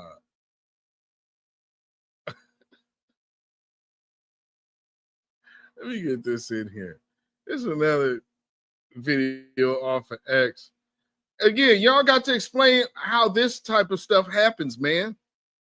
Y'all get out here and start y'all hating on this and hating on this, and then every now and then someone might just be able to catch that moment where somebody speaks how they really, truly feel. KB, go on mute, KB. Stop. Go ahead, cool. All right. Listen, I'm not a fleer, okay? I was an 8-year-old child who their mother brought to America. The difference between myself and my mother and a lot of other Caribbean or other ethnic people is I didn't forget my roots, and neither did my mother. We have a lovely 5-bedroom house in Jamaica. We didn't forget our roots. There. But you don't live there. Oh, actually, I was just there last week. Yes, you treat your home like a vacation. Why do you have to do What do you mean treat my home like a vacation? You treat your home like a vacation. Stop being stupid. Everybody knows that a lot of people come to America for a better opportunity. We understand that Jamaica is a third world country. A lot of people come to America for a better opportunity. The problem is, I'm trying to figure out how do we get on a platform where we're fighting against each other? And just so y'all know, white people don't like being called white tea people.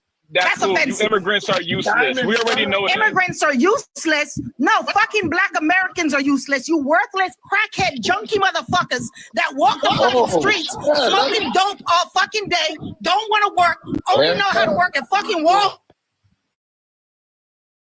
No, don't mute her, man. Don't fucking mute her. Let her go. Go. Do not. Anybody interrupt them, drop. Anybody Talk to me. Talk to me with my $47+ an hour blood clot job. Talk to me. You fucking worthless ass motherfucking no good ass fucking Americans. That's why they keep y'all asses in whips and fucking chains. Y'all don't have no culture. Y'all don't have nothing. Y'all don't have shit. Tell me what kind of culture y'all have in this fucking country. Black Americans don't have shit. Y'all are fucking worthless. I'm ass fuckers. Like I said, get up every day, go collect fucking food. Ooh, they're doing it to me again. Hold on.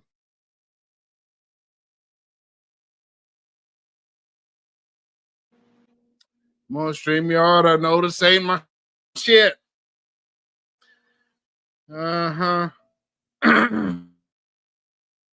What these people something else, ain't it? They are something else. Here's the thing, that's how she feels, and that's how many of them feel. So when they come around here, talking about, man, you guys over here, where are you hating and disparaged? Did you hear her? You think this is an isolated incident? Hell no. Nah. Don. So what about this? You got any smoke for them to tell us about how we're hating on them? They're in our land. She's working in America. This isn't her homeland. She got a $40 an hour paying job. This is right here in America, when Black Americans fought for her to be here. Just for this? Why would I want my children perpetuating this type of madness? Hell no. If y'all need to go, y'all need to go. Food stamps, live on fucking Section 8, and want to take the people them fucking food stamp money and go buy crab legs. You worthless motherfuckers. And take your top side, man. I'm gonna drop you. Stop. White women are the biggest. What is a good TV? Anything else? Go ahead. The floor is yours, cool. We crackhead. Yes, I'm here, motherfucker, to build a better opportunity. I can't wait for Donald Trump to send all you dumb Black American worthless ass motherfuckers to fucking alligator Alcatraz. Goodbye. She crashed out. Yes.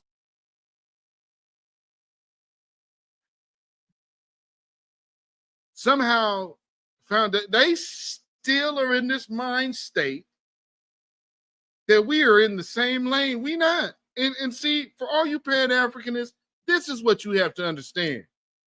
We're going to let them crash out because they need to. And let them get their wake-up call. You ain't better than us. You're not even an American. But you got a good little job for right now. Until they come to your job and get your punk ass up out of here. What? No, not me. No, take the Black American. No, you immigrant. What? What? I thought I was special. No, your time is up. What you got to do with my job? Oh, there's a Black American who will fill this position. You know, what are those worthless ones? Hey, what about all of these white women who make the majority of money off food stamps and welfare? Oh, no, she skipped all over there. Let's just on the back. So for all of you Pan-Africanists, if you're not going to respond to that, I'm going to really need you to shut the fuck up.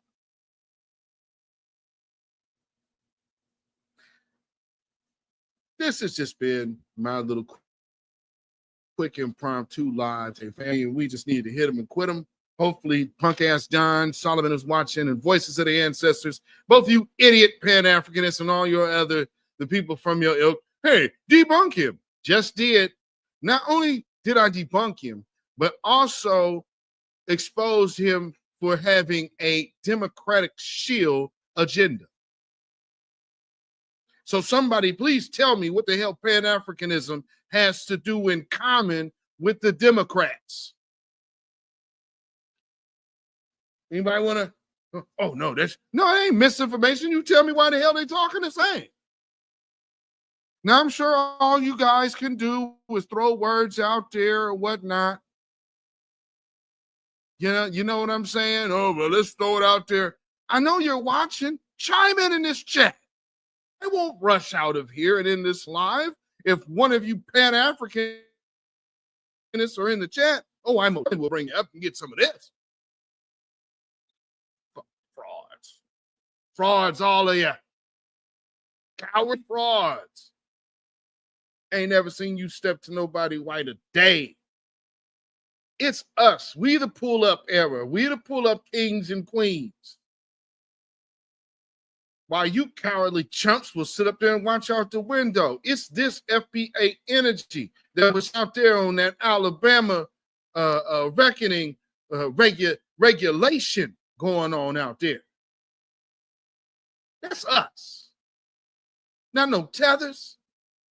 Not no weak, koofy wearing Pan-Africanists. Or no fez wearing agent.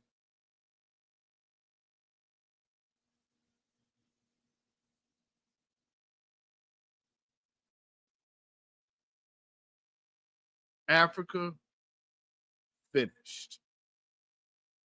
Family, I again just wanted to chime in real quick. Let's see who. Thank you for that, B. Zilla. So now you see how they truly feel. So the hell with scam Africanism. Anybody that supports that shit. And I've drawn the line in the sand. So if you support that shit, then you might as well unsubscribe now, because I'm not on that shit no more. We're not on that bullshit no more, because it's not being reciprocated. It's a one-sided affair. We said it over and over and over and over again. These brain dead scam Africanists still refuse to get it through their goddamn heads, so they can just die on the hill that they own, that they say that they want to stand on, the square they want to stand on, all that shit. Let them stand on it. But we're gonna continue to stand on our FBA business, and ain't nothing y'all can do about it. It's just gonna get worse. And that ABK is something vicious. So I wouldn't test it. That ancestral, that anti-black karma, that ain't no joke. So y'all keep thinking that y'all gonna go against FBA and y'all gonna try to shut us down like we some kind of organization or something. We are a lineage. We are 43 million strong and counting. That's just on the low end. So y'all really want to go up against this Pan-Africanists? Y'all look real good. Y'all gonna lose every time. And stop asking us ridiculous questions and you don't give us time to answer. That shit is just beyond frustrating. You ever have a conversation with one of these scam Africanists? They'll ask you stupid ass questions, and then when you debunk the shit, they'll ask you another question on top of it. It's just ridiculous. They just need to stop it already. All right, so I'm on to the last few topics. And that is Charleston White. Oh, African Sister says FBAs turned their backs on Africa. Really? We turned our backs on Africa, or Africa turned their backs on us? Which one was it? Because we're not these generic Africans that they keep trying to parade us as and make us mascots as. No, we're not that. We are our own distinct lineage, our own distinct ethnicity, and our own distinct identity. So no. So Uncle Phil's gonna give us an update on this ridiculousness that this tether had the audacity to say.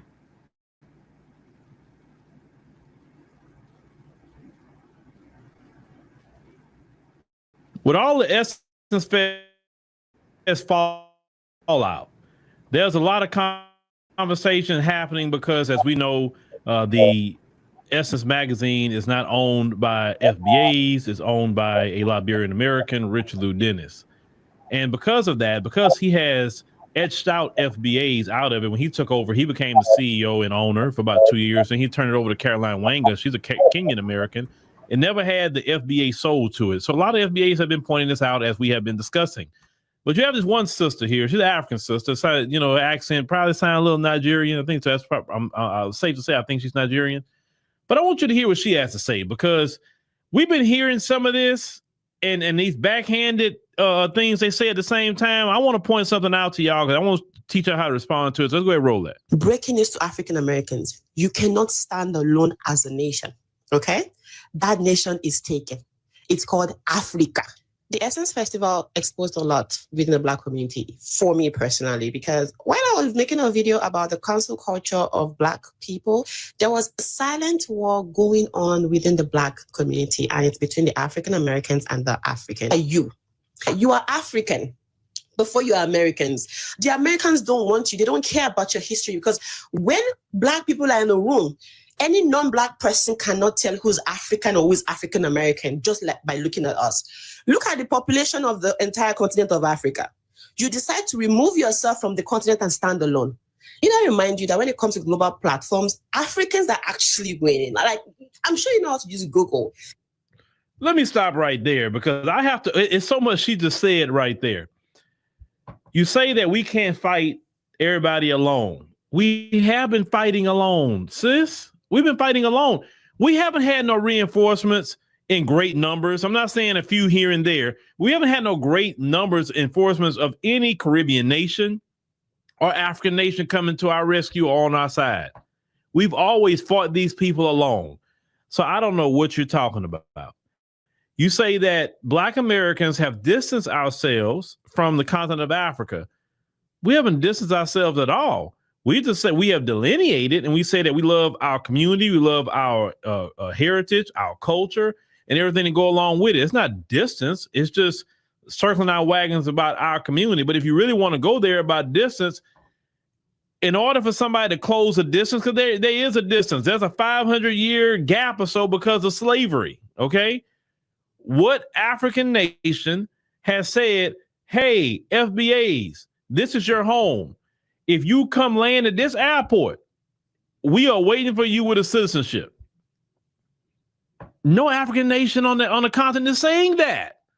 We're not talking about we got to be in a nation for years or we have to marry a citizen. No. I'm just saying, if it's truly our home, like some of you say, and you say it while you're here, you're not saying it over there. I would respect it a lot more if you was in a continent telling us this is your home. Hey, come over here. We got a place for you. Hey, we got a citizenship for you. I respect a lot more. How are you going to be here in America telling me that the continent is my home, but you're not there? How does that work? Prime example, on the ADNC channel, all the people that you see who are reporting they live in those nations. So Whitney, you see, she's in Jamaica. I don't want a Jamaican American talking about Jamaica. I need somebody on the ground that's living there every day in Jamaica. Naledi, she lives in South Africa. She's not sitting here in Dallas talking about South Africa. She's there in the trenches. Or Effie, she's in Nigeria. She's not sitting up in Houston with me talking about Nigeria. I'm always going to be like that. You got to be on the soil to even speak on that. So you can't tell nobody to come home when you're not even home. Black Americans have fought so hard for everybody. It's not just the diaspora, but for everybody. We fought for everybody. I remember growing up And we was talking about boycotting the apartheid government of South Africa. Nelson Mandela was in prison. I remember that. I remember when the apartheid government ended. I remember.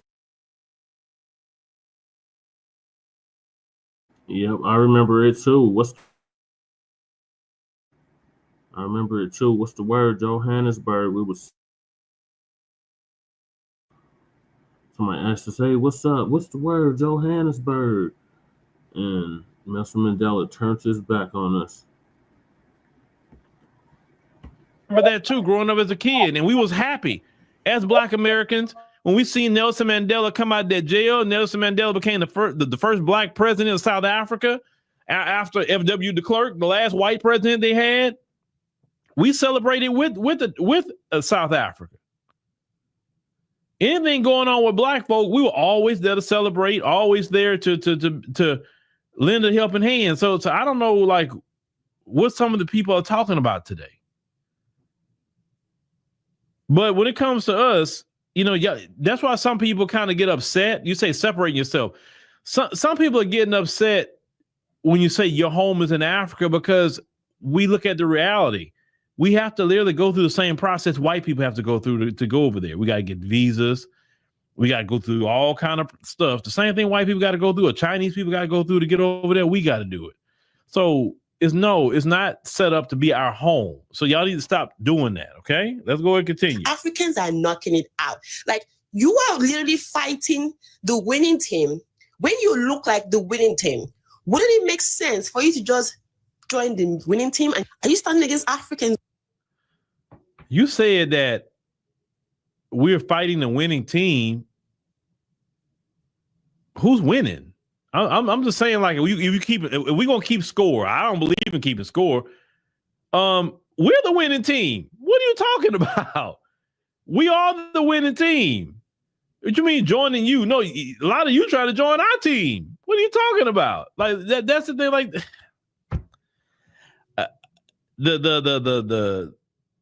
I you know, I don't have a word for it. Let me continue. When you're supposed to be standing against your oppressors, like, you say, I'm African American. Yeah, but the Americans don't want you. So you might as well just join the wagon that Africa is on as a nation.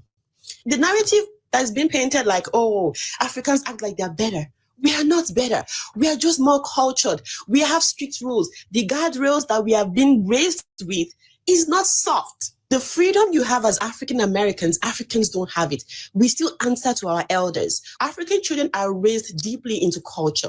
Culture comes with respect, standard, morals, and a lot of things. African Americans, on the other hand, are very free people. You have the most freedom I've seen on the planet, apart from Caucasian, right? So it's not like Africans are acting like they're better than you. Africans are just more cautious than you because we can't afford to mess up. Because we are being cautious, you think we are being arrogant. Our parents are still paying for our tuition. We are never too grown for our African parents. It's not anything to do with you. It's just the upbringing that we have. Africans in diaspora have spent so much money to live abroad. They cannot disappoint the elders. They cannot disappoint the family. They are working really hard to let their family members know, we have made you proud, okay? The competition is within us. It doesn't have anything to do with any other person. And there it is. Now you get something that she just said, say, oh, well, we don't think we're better. We just more cultured. That's saying you're better. Like, y'all don't think before you speak. If somebody's accusing me of saying, well, Phil, you know, you think you're better than certain people. And then I'm like, I'm not better than nobody. And then I go ahead on to say something that leads right back to what the person's saying. You say you're more cultured. Okay. All right. Let's go there. If you're more cultured, then that culture was spread to your leaders. That culture was spread to your government, right? You say you're more respectful to your elders and you was raised to be soft and all. Okay, fine. Then why is your government not following that culture? Because clearly you fled your homeland because your government wasn't following this great culture that you're talking about. And it's not just her. I've heard this in several people saying this throughout the every time it's a discourse with FBAs, it's, well, our culture, our culture. Well, why are you fleeing your homeland? If your culture, you saying your culture is better, you say, oh, y'all free. You know, basically what you're saying is y'all just do anything y'all want. Y'all don't have no restraints. I know what you're saying. And that's why y'all like white people. Y'all free. But us, we have to, we can't mess up. We can't do this. And so Black Americans can mess up. We don't have no get out of jail free card. We don't. We're treated the worst of the worst. You also mentioned white people don't want, basically saying white people don't want us. Nobody want us. If you want to keep it real, nobody want us. Because it goes back to what you said earlier. You said Africa is your home. Well, give us a key. Give us a key. What nation is going to give us the key to come back home? The only citizenship we have is this one. Now, maybe you know somebody working on something. Let me know. And I'll change everything I'm saying today. But most of those African nations don't want a big influx of FBAs coming into their country because we're going to piss off the locals and disrupt the economy. That's one of the main reasons why we can't even come back in large numbers, really, in one country, because we're going to come in with the American dollar. Your people are going to raise the prices to get more of our American dollars, and then they're going to price you out. Well, you can't afford anything. Then the people are going to get mad at the FBAs because millions of FBAs came in, and now they can't afford it. Only FBAs can afford it. It's the same thing in every country, okay? So that's one of the major reasons why they don't say, hey, millions of y'all just come on back, because look, you look at Ghana, they say prices went up in Ghana because a lot of FBAs went to Ghana. Is it FBA's fault that they raising prices? No. No person come to a country and say, can you raise your prices? Because this is too low. Nobody does that. It's your own people that do that. Now, y'all put laws on the books in your country that say you cannot just jack up a price like that. No. You can only raise the price on certain reasons, certain times, but no. You know what I'm saying? Rent controls, whatever the case may be, right? The locals should be able to afford it, period. Now, you're saying that your culture is just so much better, and you're just more cultured. Whose culture the world is emulating? They're not emulating your culture, man. They're emulating our culture. Our cultural heroes and icons, everybody knows, but they don't really know yours. So who's more cultured globally? I don't know. I've said this before. I don't know why y'all think this so-called culture is so much better than our culture. Listen, how I personally feel, everybody's culture needs to be honored and respected. That's how I feel. I don't feel that my culture is superior to somebody else's, because I've learned from all cultures. Every country I go to, I look at the culture, I look at the people, and I learn something new. And I love to learn. I really love to learn. I don't know everything, and I'm not saying I do, but I want to learn. And I learn going around different cultures. If I think my culture is so much better, then that's when ignorance starts, because I'm not willing to learn from other cultures. You feel me? So those of you saying that you just got more culture, you're ignorant. You're an idiot. You don't have more culture than anybody. I don't care who you are. Your culture isn't better than ours. If anything, you should come learn from our culture and apply some of that in your culture. That's how people learn. That's how people grow. That's how the world is expanded, right? But this essence thing's got everybody talking. It just got everybody talking. But that culture thing, you're talking about the diaspora wars that really jumped off. And now when I said diaspora war, that's internet banter. It's not nothing physical. Nobody's seeing nobody. Hey, man, if I see this, Dominican, it's on site. No, it ain't nothing like that. No, it's just online. What I'm saying is what got a lot of that jumped off is just making comments like that.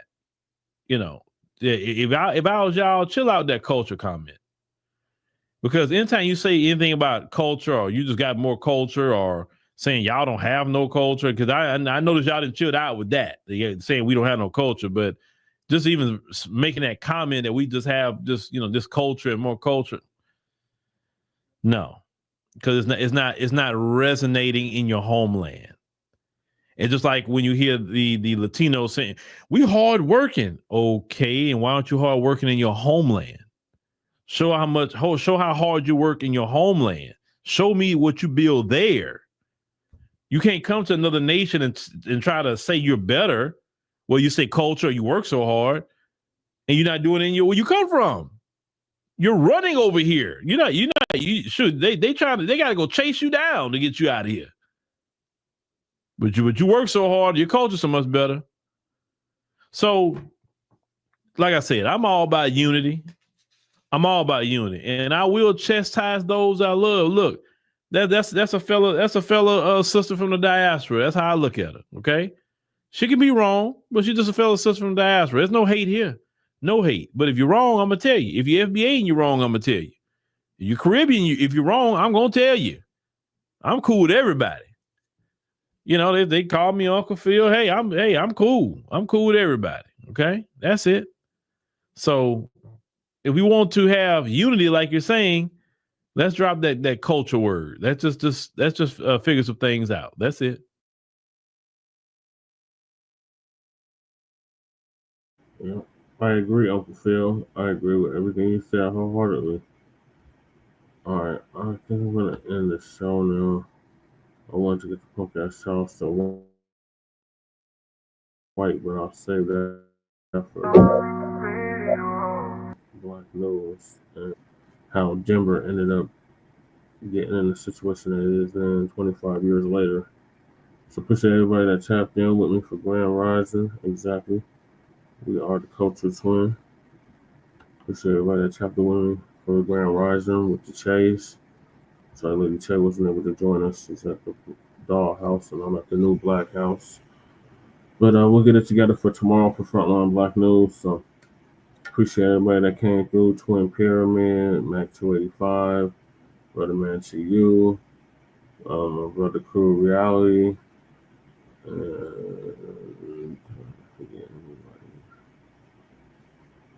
think that was it. And anybody that was speaking and not speaking. So peace, love, light, reparations, and separations of Black empowerment.